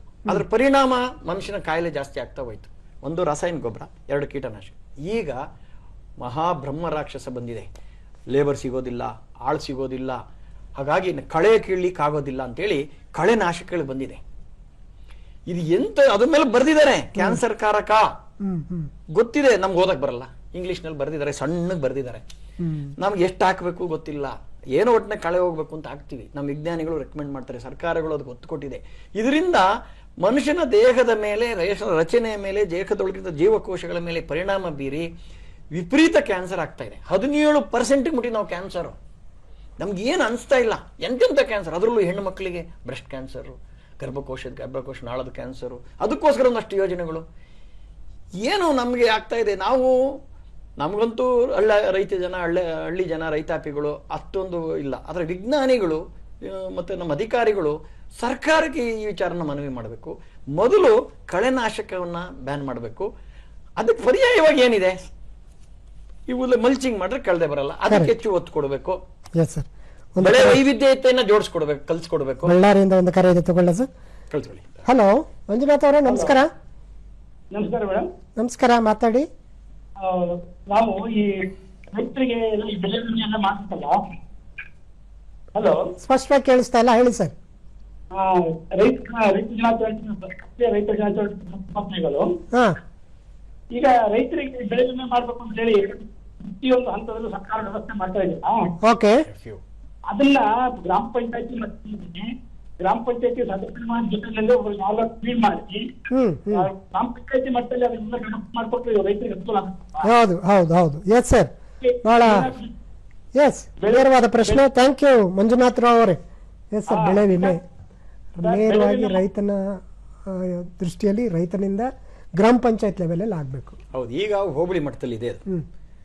ಹೋಬಳಿ ಮಟ್ಟದಲ್ಲಿದ್ದು ಕೆಲವು ಬೆಳೆಗಳನ್ನ ಮಾತ್ರ ಒಂದೊಂದು ಹೋಬಳಿಗೆ ಒಂದೊಂದು 1-2 ಬೆಳೆ 3 ಬೆಳೆ ಸೆಲೆಕ್ಟ್ ಮಾಡ್ತಾರೆ. ಅದಕ್ಕೆ ಮಾತ್ರ ನಾವು ಇನ್ಶೂರೆನ್ಸ್ ಕಟ್ಟಕ್ಕಾಗತ್ತೆ. ಉದಾಹರಣೆ ನಮ್ಮ ಹೋಬಳಿನಲ್ಲಿ ರಾಗಿಗಿದೆ, ತೊಗರಿಗಿದೆ, ಉಳಿದ ಬೆಳೆಗಳಿಗಿಲ್ಲ ತೋಟಕ್ಕೆ. ಹಾಗೆ ಅದು ಹಂಗಾಗಬಾರದು. ಯಾವುದೇ ಬೆಳೆ ಬೆಳೀಲಿ ರೈತ ಇಂಡಿವಿಜುವಲ್, ಅವ್ರು ಹೇಳ್ದಂಗೆ ಗ್ರಾಮ ಪಂಚಾಯತ್ಗಿನೂ ಕೆಳಕ್ ಬರ್ಲಿ ಅಂತ ನಾವು ಕೇಳ್ಕೊಂತೀವಿ. ಇಂಡಿವಿಜುವಲ್ ರೈತ, ನಾನೊಬ್ಬ ರೈತಪ್ಪ, ನಂದು 10 ಎಕರೆ ಜಮೀನು ಇದೆ, 2 ಎಕರೆ ಜಮೀನು ಇದೆ, ಲೆವೆಲ್ ಅಲ್ಲಿ ಮಾಡ್ಕೊಂಡು ಅಲ್ಲ ಗ್ರಾಮದ ಮಟ್ಟಕ್ಕೆ ಬರಬೇಕು. 4 ಹಳ್ಳಿಗಳನ್ನ ಸೇರಿಸಿ ಈಗ ಹೆಂಗೆ ನಾವು ಪಶು ಇನ್ಶೂರೆನ್ಸ್ ಮಾಡ್ತೀವಿ, ಕೌ ಇನ್ಶೂರೆನ್ಸ್ ಮಾಡ್ತೀವಿ, ಶೀಪ್ ಇನ್ಶೂರೆನ್ಸ್ ಮಾಡ್ತೀವಿ, ಅದೆಂಗಿದೆ ಅದು ಗ್ರಾಮ ರೈತನ ಲೆವೆಲ್ ಅಲ್ಲಿ ಇದೆ. ನಾನು 5 ಹಸು ಇದ್ರೆ 5 ಹಸುಗೆ ಮಾಡ್ತೀನಿ, 3 ಕುರಿ ಇದ್ರೆ 3 ಕುರಿಗೆ ಮಾಡ್ತೀನಿ, 100 ಕುರಿ ಇದ್ರೆ 100 ಕುರಿಗೆ ಮಾಡ್ತೀನಿ, ಹಾಗಿದೆ. ಹಾಗಾಗಿ ಆ ರೀತಿಯ ಕೆಳಗಡೆ ರೈತ ಇಂಡಿವಿಜುವಲ್ ಆಗಿ ಬರ್ಬೇಕದು. ಅವನು ಯಾವ್ದು ಬೆಳೆ ಆಗ್ತಾನೆ ಆ ಬೆಳೆಗೆ ಅವನು ಇನ್ಶೂರೆನ್ಸ್ ಕಟ್ಕೊಳ್ಳಿ, ಪ್ರೀಮಿಯಂ ಇಷ್ಟು ಅಂತೇಳಿ, ಉಳಿದ ಸರ್ಕಾರ ಕಟ್ಟಲಿ. ಅದಕ್ಕೆ ಆ ಥರದ ಯೋಜನೆಗಳು ಬರಬೇಕು. ಅದ್ರ ಬಗ್ಗೆ ಒತ್ತಡ ಆಗ್ತಾ ಇದ್ದೀವಿ, ಅದ್ರ ಬಗ್ಗೆ ಚರ್ಚೆಗಳು ನಡೀತಾ ಇದೆ. ಸರ್ಕಾರದ ಮೇಲೂ ನಾವು ಅದನ್ನ ಅಧ್ಯಯನ ಮಾಡ್ತಾ ಇದ್ದೀವಿ. ಹಾಗಾಗಿ ಅದನ್ನ ಒಂದು ಇವತ್ತು ಡಿಜಿಟಲ್ ಯುಗದಲ್ಲಿ ವೈಜ್ಞಾನಿಕವಾಗಿ ಸ್ವಲ್ಪ ಬೇಗ ರೈತನಿಗೆ ಈಸಿಯಾಗಿ ಅದು ಸಿಗುವಂತ ಯೋಜನೆಗಳು ಸಿಗುವಂಥದ್ದು ಆಗಬೇಕು. ಅವ್ರು ಹೇಳಿದ್ದು ತುಂಬಾ ಚೆನ್ನಾಗಿದೆ. ಗ್ರಾಮ ಮಟ್ಟ ಅಲ್ಲ, ವೈಯಕ್ತಿಕ ಮಟ್ಟದಲ್ಲೂ ಅದು ಜಾರಿ ಆಗಬೇಕು ಅಂತ ಒಂದು ಕ್ರಮವನ್ನ ಸರ್ಕಾರಗಳು ತಗೋಬೇಕು ಅಂತೇಳಿ ನನ್ನ ಅಭಿಪ್ರಾಯ ಇದೆ. ಸರ್, ಆಗ್ಲೇ ಒಂದು ಪ್ರಶ್ನೆ ಬಂತು, ಮೈಸೂರಿನ ಉಷಾ ಅವರು ರೈತರ ಮಕ್ಕಳಿಗೆ ಹೆಣ್ಣು ಕೊಡಲ್ಲ ಅನ್ನೋ ಪ್ರಸ್ತಾಪ ಬಂತು. ಎಲ್ಲಿವರೆಗೂ ಆಯ್ತು ಅಂದ್ರೆ ರಾಷ್ಟ್ರ ಮಟ್ಟದ ಸುದ್ದಿ ಆಗೋಯ್ತು. ಖಂಡಿತ ಖಂಡಿತ. ಮಾಜಿ ಮುಖ್ಯಮಂತ್ರಿಗಳಿಗೊಬ್ಬರಿಗೆ ಒಬ್ಬ ಯುವಕ ಲೆಟರ್ ಕೊಡ್ತಾನೆ. ಇತ್ತೀಚೆಗೆ ಸ್ವಾಮೀಜಿ ಅವ್ರಿಗೆ ಒಂದು 25 ಜನ ಯುವಕರು ಸೈನ್ ಮಾಡಿ ಒಂದು ಲೆಟರ್ ಬರೀತಾರೆ, ನಮ್ಗೆ ಹೆಣ್ಣು ಕೊಡಿಸಿ ಅಂತ.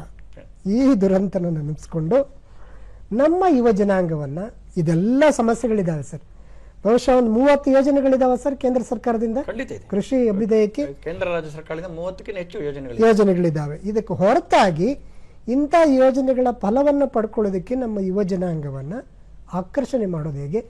ಅಲ್ಲಿ ಯುವ ಜನರ ಪರಿಸ್ಥಿತಿ ಹೇಗಿದೆ ಸರ್ ಕೃಷಿ ಕ್ಷೇತ್ರದಲ್ಲಿ? ನೋಡಿ, ಇವತ್ತು ಕೃಷಿ ಕ್ಷೇತ್ರ ತುಂಬಾ ಚೆನ್ನಾಗಿದೆ. ನಗರ ಪ್ರದೇಶದಲ್ಲಿ ಬದುಕೋದು ಕಷ್ಟ ಇದೆ. ನಾವು ಎಷ್ಟೇ ಸಂಪಾದನೆ ಮಾಡ್ಬೋದು, ಹಣ ಸಂಪಾದನೆ ಮಾಡ್ಬೋದು, ಆದ್ರೆ ನೆಮ್ಮದಿ ಸಂಪಾದನೆ ಮಾಡ್ಲಿಕ್ಕೆ ಸಾಧ್ಯ ಇಲ್ಲ, ಆರೋಗ್ಯ ಸಂಪಾದನೆ ಮಾಡ್ಲಿಕ್ಕೆ ಸಾಧ್ಯ ಇಲ್ಲ ನಗರ ಪ್ರದೇಶದಲ್ಲಿ. ಕೃಷಿ ಗ್ರಾಮೀಣ ಪ್ರದೇಶದಲ್ಲಿ, ನಗರದಲ್ಲಿ ನನ್ನ ಅನುಭವ, ನಾನು ನಗರದಲ್ಲೂ ವಾಸ ಮಾಡ್ತಿದ್ದೆ, ನಾನು ಗ್ರಾಮೀಣದಲ್ಲೂ ನಾನು ಜೀವನ ಮಾಡಿದ್ದೀನಿ. 2 ಕಡೆ ತಾಳ್ಮೆ ಮಾಡಿ ನೋಡಿದಾಗ ನಾವು ನಗರದಲ್ಲಿ ಇಲ್ಲಿ 100 ರೂಪಾಯಿ ಖರ್ಚು ಮಾಡ್ತೀವಿ ಅಂತ ಇಟ್ಕೊಳ್ಳಿ, ನಗರದಲ್ಲಿ ಗ್ರಾಮದಲ್ಲಿ 20 ರೂಪಾಯಿ ಸಾಕು ನಮಗೆ, 5ನೇ 1 ಭಾಗ ಸಾಕು. ಅಷ್ಟು ಹಣ ಇದ್ರೆ ಸಾಕು. ಇಲ್ಲಿ 1 ಲಕ್ಷ ರೂಪಾಯಿ ಸಂಬಳ ತಗೊಂಡು ಅಲ್ಲಿ 20,000 ರೂಪಾಯಿ ಸಂಬಳ ತಗೊಂಡ್ರೆ ನೆಮ್ಮದಿಯಾಗಿ ಜೀವನ ಮಾಡಬಹುದು. 2 ಎಕರೆ ಜಮೀನಿದ್ರೆ ಸಾಕು, 2 ಎಕರೆ ಜಮೀನಿದ್ರೆ ಒಂದು ಒಳ್ಳೆ ಜೀವನ ಮಾಡಬಹುದು.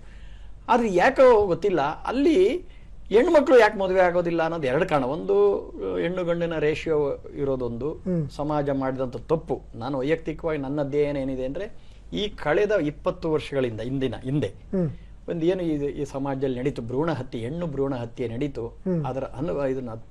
ಅದರ ಪರಿಣಾಮವನ್ನ, ಆ ಪಾಪದ ಪರಿಣಾಮನ ಇವತ್ತು ನಾವೆಲ್ಲ ಅನುಭವಿಸ್ತಾ ಇದ್ದೀವಿ.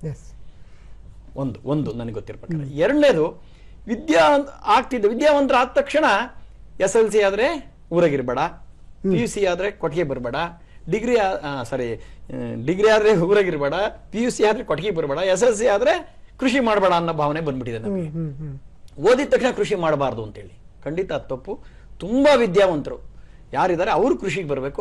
ಆಗ ಈ ಕೃಷಿಯನ್ನ ಲಾಭದಾಯಕ ಮತ್ತು ವೈಜ್ಞಾನಿಕವಾಗಿ ಯಂತ್ರಗಳು ಬಳಸಿಕೊಂಡು ಕಡಿಮೆ ಭೂಮಿಯಲ್ಲಿ ಹೆಚ್ಚು ಬೆಳೆ ಬೆಳೆದು ಲಾಭ ಮಾಡಬಹುದು. ಈ ಮಧ್ಯವರ್ತಿಗಳ ತಂತ್ರವನ್ನ ತಪ್ಪಿಸಬಹುದು. ನೋಡಿ, ಯಾವುದೇ ಒಂದು ಉದ್ಯೋಗ ಯೋಚನೆ ಮಾಡಿ, ಒಂದು ಹಾಕಿದ್ರೆ 100 ಬರೋದು 1000 ಬರೋದು ಕೃಷಿಲಿ ಮಾತ್ರ ಅಲ್ವಾ? ಒಂದು ರಾಗಿ ಕಾಳು ಹಾಕ್ತಿವಿ, ಒಂದೇ ಒಂದು ರಾಗಿ ಕಾಳು ಬರುತ್ತಾ? ಒಂದು ಮಾವಿನ ಓಟೆ ಹಾಕ್ತಿವಿ, ಒಂದೇ ಒಂದು ಇಲ್ಲ. ಆದ್ರೆ ನೀವು ಇಂಡಸ್ಟ್ರಿಗೆ ಹೋಗಿ 100 kg ರಾ ಮೆಟೀರಿಯಲ್ ಹಾಕಿದ್ರೆ 100 kg ಸಿದ್ಧ ವಸ್ತು ಬರೋದಿಲ್ಲ ನಿಮಗೆ. 98 90 ತುಂಬಾ ಹೈ ಟೆಕ್ನಾಲಜಿ ಉಪಯೋಗಿಸಿದ್ರೆ ನಿಮ್ಗೆ 90% 95% ಬರ್ಬೋದು. 5% ವೇಸ್ಟ್ ಇದ್ದೇ ಇರುತ್ತೆ. ಅದು ಇದಂಗಲ್ಲ. ಆದ್ರೂ ಯಾಕೆ ಲಾಸು? ಒಂದು ಹಾಕಿರ್ 100 ಬರೋದು, ಒಂದು ಹಾಕಿರ್ 1000 ಬರೋದು ಯಾಕೆ ಲಾಸ್ ಆಗ್ತದೆ? ಕಾರಣ ಇಷ್ಟೇ, ನಾವು ಅದನ್ನ ಹೇಗೆ ಹಾಕ್ಬೇಕು, ಯಾವಾಗ ಹಾಕ್ಬೇಕು, ಯಾವ ಪದ್ಧತಿನಲ್ಲಿ ಹಾಕ್ಬೇಕು, ವೈವಿಧ್ಯಮಯ ಬೆಳೆ ಸಂಯೋಜನೆ ಹೇಗೆ, ಈ ನಾಲೆಡ್ಜ್ ಕಮ್ಮಿ, ಈ ಜ್ಞಾನದ ಕೊರತೆ ನಮಗಿದೆ. ಇತ್ತು ನಮ್ಮ ಪೂರ್ವಿಕರಲ್ಲಿ ಹಿಂದೆ ಇತ್ತು, ಅದು ಮರ್ತೋಗಿದೆ ನಮಗೆ. ಇವತ್ತೆಲ್ಲ ತಪ್ಪು. ನಾನು ಇವತ್ತು ಯೂನಿವರ್ಸಿಟಿ ಮೇಲೆ ಹಾಕೋದಿಲ್ಲ, ಹಂಗೆ ಹೇಳಿಲ್ಲಪ್ಪ, ನಾವೆಲ್ಲ ಬ್ರೋಚರ್ ಮಾಡಿದೀವಿ ನೋಡಿ ಅಂತ ಹೇಳ್ತಾರೆ. ಅವ್ರು ಹೆಂಗ್ ಮಾಡಿದ್ರು ಏನೋ ಮಾಡ್ಬಿಟ್ಟಿದ್ದಾರೆ, ಆಗೋಗಿದೆ. ನಾವ್ ಯಾರನ್ನೋ ಬ್ಲೇಮ್ ಮಾಡಕ್ ಹೋಗೋದು ಬೇಡ. ವಾಪಸ್ ಪಾರಂಪರಿಕ ಕೃಷಿಗೆ ಬರಬೇಕು, ವೈವಿಧ್ಯಮಯ ಕೃಷಿಗೆ ಬರಬೇಕು, ಬಹುಬೆಳೆ ಪದ್ಧತಿಗಳನ್ನ ಅಳವಡಿಸ್ಕೊಬೇಕು. ಉಪಕಸಬುಗಳಲ್ಲಿ ನಾವು ರೀಸೈಕಲ್ ರೀಯೂಸ್ ಅಂತ ನೋಡಿ, ನಮ್ದು ಯಾವುದೇ ಒಂದು ವಸ್ತು ತೋರಿಸಿ ಇಂಡಸ್ಟ್ರಿಗಳಲ್ಲಿ ಇಷ್ಟೊಂದು ವೈಜ್ಞಾನಿಕವಾಗಿ ಚಂದ್ರಲೋಕ ಇಂದ್ರಲೋಕವಾಗಿ ಬರ್ತಿದ್ವಲ್ವಾ, 24 ಗಂಟೆ ಒಳಗಾಗಿ ಒಂದು ಸೊಪ್ಪನ್ನ, ಒಂದು ಎಲೆಯನ್ನ, ಒಂದು ಹುಲ್ಲನ್ನ ಗೊಬ್ಬರವಾಗಿ ತಯಾರು ಮಾಡುವಂತ ಮಿಷಿನ್ ಕಂಡುಹಿಡಿಯಕ್ಕಾಗಿದೆಯಾ? ನಮ್ಮ ಹತ್ರ ಯಂತ್ರ ಇದೆಯಾ? ಇಲ್ಲ. ಆದ್ರೆ ರೈತನ ಮನೇಲಿ ಇತ್ತು. 24 ಗಂಟೆ ಒಳಗಾಗಿ ಇವಾಗ ಕಡೆಯಿಂದ ಹುಲ್ಲು ತಿನ್ಸಿದ್ರೆ ಆ ಕಡೆ ಸಗಣಿ ಕೊಡ್ತಿತ್ತು, ಹಾಲು ಕೊಡ್ತಿತ್ತು, ಗೋಮೂತ್ರ ಕೊಡ್ತಿತ್ತು, ಭೂಮಿಗೆ ಎಂತ ಅಮೃತವನ್ನು ಕೊಡ್ತಿತ್ತು. ಇದನ್ನ ಕಳ್ಕೊಂಡು ಬಿಟ್ಟಿದೀವಿ. ಎಷ್ಟು ಜನಗಳ ಮನೆಯಲ್ಲಿ ಗೋವುಗಳಿಲ್ಲ. ನಾನಂತೂ ಹೇಳ್ತೀನಿ, ಯಾರ ಮನೇಲಿ ಗೋವಿಲ್ವೋ ಅವ್ರು ಕೃಷಿ ಮಾಡ್ಬೇಡ್ರಪ್ಪ ಅಂತ. ಪಾಪ ಅದು ಅಂತ, ಪಾಪ ಅಂತ. ಅದು ನಿಜವಾಗ್ಲೂ ಆ ಪಾರಂಪರಿಕ ಪರಿಜ್ಞಾನದಿಂದ ನಾವು ದೂರ ಆಗಿರೋದ್ರಿಂದನೇ ಬಹುಶಃ ಇವತ್ತು ವಿದ್ಯಾವಂತರಿಗೆ ಕೃಷಿ ನಂಬಿದ್ರೆ ಬದುಕಲ್ಲ ಅಥವಾ ಬದುಕು ಇಲ್ಲ ಅಂತ ಅಂದ್ಕೊಳ್ಳುವಂಥ ಕಾಲಘಟ್ಟ ಬಂದಿರ್ಬೋದು. ನನಗೆ ಒಂದು ಅಭಿಮಾನದ ಮಾತು ಹೇಳಲೇಬೇಕು ಸರ್. ನಾವೆಲ್ಲ ಅಂಗಡಿಗೆ ಹೋಗ್ತೀವಿ ಅಥವಾ ಮಾಲ್ಗೆ ಹೋಗ್ತೀವಿ, ಇನ್ನೊಂದು ಕಡೆಗೆ ಹೋಗ್ತೀವಿ, ಬೇಡ್ತೀವಿ. ಸ್ವಾಭಿಮಾನದಿಂದ ರೈತ ಮಾತ್ರ ಮಕ್ಕಳನ್ನ ನಾನು ನಿಮಗೆ ಊಟ ಕೊಡ್ತಾ ಇದ್ದೀನಿ ಅಂತ ಹೇಳ್ಕೊಳ್ಳುವಂಥದ್ದು ಇರ. ಆ ಕೊಡುಗೈ ದಾನಿ ಆಗೋದಕ್ಕೆ ನಮ್ಗೆ ಯಾಕೆ ಸರ್ ಹಿಂದೆ ಇಟ್ಟು? ಅದೇ ಹೇಳಿದ್ರೆ ವೈಟ್ ಕಾಲರ್ ಜಾಬ್ ಒಂದು ಆರಾಮಾಗಿರ್ಬೋದು ಅಂತ. ಇಲ್ಲಿ ನೋಡಿ ಏನು ಆರಾಮಿಲ್ಲ. ಬೆಳಿಗ್ಗೆ ಎದ್ದು ವಾಕಿಂಗ್ ಮಾಡ್ತಾರೆ, ಯೋಗ ವ್ಯಾಯಾಮ ಮಾಡ್ತಾರೆ, ಸಂಜೆ ಬಂದು ಮತ್ತೆ ವಾಕಿಂಗ್ ಹೋಗ್ತಾರೆ. ಅಷ್ಟಾದ್ರೂ ಕೂಡ ಕಾಯಿಲೆ. ಅಲ್ಲಿ ಅದೇನು ಮಾಡ್ಬೇಕಾಗಿಲ್ಲ, ಸಹಜವಾಗಿ ಕೃಷಿ ತೊಡಕೊಂಡ್ಬಿಟ್ರೆ ಅದೇ ವ್ಯಾಯಾಮ. ಸೊ ಅದೇ ಬ್ರೇಕ್ ಮಾಡಕ್ಕೆ ಏನಾದ್ರು ಮಾಡಿದ್ರೆ ಸರ್ ಸಂಘದಿಂದ? ಏನು ನಾವು ಏನ್ ಮಾಡ್ತಾ ಇದೀವಿ ಅಂದ್ರೆ, ರೈತರುಗಳಿಗೆ ನಾವು ಸಾವಯವ ಕೃಷಿ, ರೈತ ಮಾರುಕಟ್ಟೆ, ಸಾವಯವ ಸಂತೆ, ಒಂದು ಸ್ವದೇಶಿ ಜಾಗರಣ ಮಂಚ ಅಂತ ನಮ್ದು ಇನ್ನೊಂದು ನಮ್ಮ ಸಹ ಸಂಸ್ಥೆ ಇದೆ. ಅವರು ಎಲ್ಲ ಕಡೆ ನಮ್ಮ ರೈತರಿಗೆ ಸಂತೆಗಳನ್ನ ಮಾಡಿಸ್ತಾರೆ. ಬೆಳಗಿನ 2 hours ನಾವೇನು ಬೆಳಿತೀವಿ ಒಂದಷ್ಟು ಜನ, ಅಲ್ಲಿ ಒಂದು 2 hour ಬೆಳಿಗ್ಗೆ ಒಂದು 6 ಗಂಟೆಯಿಂದ 8 ಗಂಟೆವರೆಗೂ ಅಷ್ಟೇ ನಾವು ವಸ್ತುಗಳನ್ನ ನಾವು ಅವರು ಅಲ್ಲಿ ಗ್ರಾಹಕರನ್ನ ಜೋಡಿಸ್ತಾರೆ, ಹತ್ತಿರದಲ್ಲಿರ್ತಕ್ಕಂಥ ನಗರದ ಗ್ರಾಹಕರನ್ನ ಜೋಡಿಸ್ತಾರೆ. ಈ ರೀತಿಯ ಒಂದು ನಮ್ದು ರೈತ ಸಂತೆ ನಾವು ಒಂದು 25-30 ಕಡೆ ಮಾಡಿದ್ವಿ, ಯಶಸ್ವಿಯಾಗಿದ್ದೀವಿ. ನಗರದಲ್ಲೂ ತಗೊಂಡ್ಬಿಡ್ತೀವಿ. ಇಲ್ಲಿ ಇಡಕ್ಕೆ ಬೇಡಕ್ಕೆ ಯಾರೋ ಸ್ವಲ್ಪ ನಿಮ್ಮಂಥವ್ರು ನಮ್ಮಂಥವ್ರು ಜಾಗ ಇರೋರು ಕೊಡ್ತಾರೆ, ಅಲ್ಲಿ ನಾವು ಉಳಿದಿದ್ದಲ್ಲಿ ಇಡ್ತೀವಿ. ಹಾಗೆ ಮಾಡಿದೀವಿ. ನಿಮ್ಗೆಲ್ಲ ಗೊತ್ತಿರ್ಬೋದು, ನಮ್ಮ ಕೂಡ್ಲಿಗಿ ತಾಲೂಕಿನ ಹುಲಿಕೆರೆ ಸಜ್ಜನ್ ಅವರು ಒಂದು ಬೇಲದ ನೀವು ಇಂಟ್ರೂ ಮಾಡಿರ್ಬೋದು. ಆ ಥರದವರೆಲ್ಲ ಸ್ವಯಂ ವಸ್ತುಗಳನ್ನ ಮೌಲ್ಯವರ್ಧನೆಯನ್ನು ಮಾಡೋದನ್ನ ನಾವು ಟ್ರೈನಿಂಗ್ ಕೊಡ್ತಾ ಇದ್ದೀವಿ. ಅದಕ್ಕೆ ಮಾರುಕಟ್ಟೆ ಜೋಡಿಸ್ಕೊಡ್ತೀವಿ. ನಮ್ಮ ಕೈಲಾದ ಮಟ್ಟಿಗೆ ನಾವೇನು ತುಂಬಾ ಎಲ್ಲರಿಗೂ ಮಾಡಿದ್ದೀವಿ ಅಂತಲ್ಲ, ನಮ್ಮ ಸಂಘಟನೆಯಿಂದ ಎಷ್ಟಾಗುತ್ತೋ ಅಷ್ಟನ್ನ ನಾವು ಮಾಡ್ತಾ ಬಂದಿದ್ದೀವಿ. ಮಕ್ಕಳನ್ನ ಈ ಕ್ಷೇತ್ರಕ್ಕೆ ತೊಡಗಿಸ್ಕೋಬೇಕು ಸರ್. ಅದಕ್ಕೋಸ್ಕರ ಅಗ್ರಿ ಟೂರ್ ಅಂತಾನೆ ಒಂದು ಯೋಜನೆ ಇದೆ. ನಗರದಲ್ಲಿರ್ತಕ್ಕಂಥ ಮಕ್ಕಳನ್ನ ಕರ್ಕೊಂಡು ಸರ್ಕಾರದ ಯೋಜನೆ ಇದೆ, ಅಗ್ರಿ ಟೂರಿಸಂ ಅಂತ. ಅದಕ್ಕೆ ಅವರು ಸಹಕಾರ ಕೊಡ್ತಕ್ಕೆ ಯೋಜನೆ ಮಾಡಿದ್ದಾರೆ. ನಾವು ಉಪಯೋಗಿಸ್ಕೊತಾ ಇಲ್ಲ. ಅಗ್ರಿ ಟೂರಿಸಂ ಅಂದ್ರೆ ನಗರದ ಮಕ್ಕಳನ್ನ ಕರ್ಕೊಂಡ್ಬರೋದು. ಈ ಖಾಸಗಿ ಅವರು ಮಾಡ್ತಾ ಇದ್ದಾರೆ ತುಂಬಾ ಅದನ್ನ. ಅಲ್ಲೊಂದು ಹಟ್ ಕಟ್ತಾರೆ, ಅವ್ರು ಬಂದವ್ರಿಗೆ ಊಟದ ವ್ಯವಸ್ಥೆ ಮಾಡ್ತಾರೆ, ರಾತ್ರಿ ಅಲ್ಲಿ ಉಳ್ಕೋತಾರೆ, ಸಣ್ಣ ಪುಟ್ಟ ಕೆಲಸ ಮಾಡ್ತಾರೆ ಹುಡುಗರು. ಶನಿವಾರ ಭಾನುವಾರ ಇರ್ತಾರೆ, ಸೋಮವಾರ ಅಥವಾ ಬೆಳಿಗ್ಗೆ ಅಥವಾ ಭಾನುವಾರ ಸಂಜೆ ವಾಪಸ್ ಹೋಗ್ತಾರೆ. ಇದೊಂದು ಚೆನ್ನಾಗಿ ಒಳ್ಳೆ ಬಿಸಿನೆಸ್ ಹೇಳ್ತೀವಲ್ಲ, ಪ್ರವಾಸೋದ್ಯಮ ಅಂತ, ಅದರಲ್ಲಿ ಒಂದು ಒಳ್ಳೆ ಇದು ತುಂಬಾ ಜನ ಕಡೆ ಆಗ್ತಾ ಇದೆ. ಅದು ಹೆಚ್ಚಾಗಬೇಕು, ನಿಧಾನಕ್ಕೆ ಆಗ್ತಾ ಇದೆ ಅದು. ಯಾಕೆಂದ್ರೆ ಇವತ್ತಿನ ಹೈಟೆಕ್ ಲೋಕದಲ್ಲಿ ಬದುಕ್ತಾ ಇರ್ತಕ್ಕಂಥ ಮಕ್ಕಳಿಗೆ ರಾಗಿ ಮರದಲ್ಲಿ ಬೆಳೆಯುತ್ತಾ, ಬಳ್ಳಿಲ್ ಬೆಳೆಯುತ್ತಾ, ಪೈರಲ್ಲಿ ಬೆಳೀತಾ ಅಂತ ಗೊತ್ತಿಲ್ಲ. ಹಾಲು ಎಲ್ಲಿ ಸಿಗುತ್ತೆ ಅಂದ್ರೆ ಬೂತಲ್ಲಿ ಸಿಗುತ್ತೆ ಅಂತ ಹೇಳಿ. ಬೂತಲ್ಲಿ ಸಿಗುತ್ತೆ. ನೀರಲ್ಲಿ ಬರುತ್ತೆ ಅಂದ್ರೆ ನಲ್ಲಿ ಬರುತ್ತೆ ಅಂತ. ಅದು ಕೆರೆ ಕಟ್ಟೆ ಪರಿಕಲ್ಪನೆ ಅದೊಂದು ಆಗಿದೆ. ಅದಕ್ಕೆ ಅಗ್ರಿ ಟೂರಿಸಂ ಅದಕ್ಕೂ ಸರ್ಕಾರ ಇನ್ನೂ ಹೆಚ್ಚು ಒತ್ತು ಕೊಟ್ಟು ಅದಕ್ಕೊಂದು ವ್ಯವಸ್ಥೆ ಮಾಡಬೇಕು. ಈಗ ಆಗ್ತಾ ಇದೆ, ಅಲ್ಲಲ್ಲ ಆಗ್ತಾ ಇದೆ. ತುಂಬಾ ಜನ ಬರ್ತಾ ಇದ್ದಾರೆ. ಏನಾಗಿದೆ ಇದಂದ್ರೆ ಹಳ್ಳಿ ಯಾಕೆ ಹೆಣ್ಮಕ್ಳು ಬರೋದಿಲ್ಲ ಅಥವಾ ಹೆಣ್ಣು ಕೊಡೋದಿಲ್ಲ, ಮದುವೆ ಆಗೋದಿಲ್ಲ ಅಂದ್ರೆ ಇಲ್ಲಿ ಎಷ್ಟು ಆರಾಮಾಗಿರಕ್ಕಾಗೋದಿಲ್ಲ. ಕೃಷಿ ಅಂದ ತಕ್ಷಣ ಹೇಳಿದ್ರಾಗ್ಲೇ ಮಕ್ಳೆಲ್ಲ ಸಹಾಯ ಅಂತ 365 24 ದಿವಸನೂ ಹಂಗೆ. ಈಗ ಹಂಗಿಲ್ಲ. ಅದಕ್ಕೋಸ್ಕರ ನಾನು ಹೆಣ್ಮಕ್ಳಲ್ಲಿ ಮನವಿ ಮಾಡ್ತೀನಿ, ಇವತ್ತು ಹಾಗಿಲ್ಲ. ಇವತ್ತೆಲ್ಲ ಯಾಂತ್ರೀಕರಣ ಆಗಿದೆ.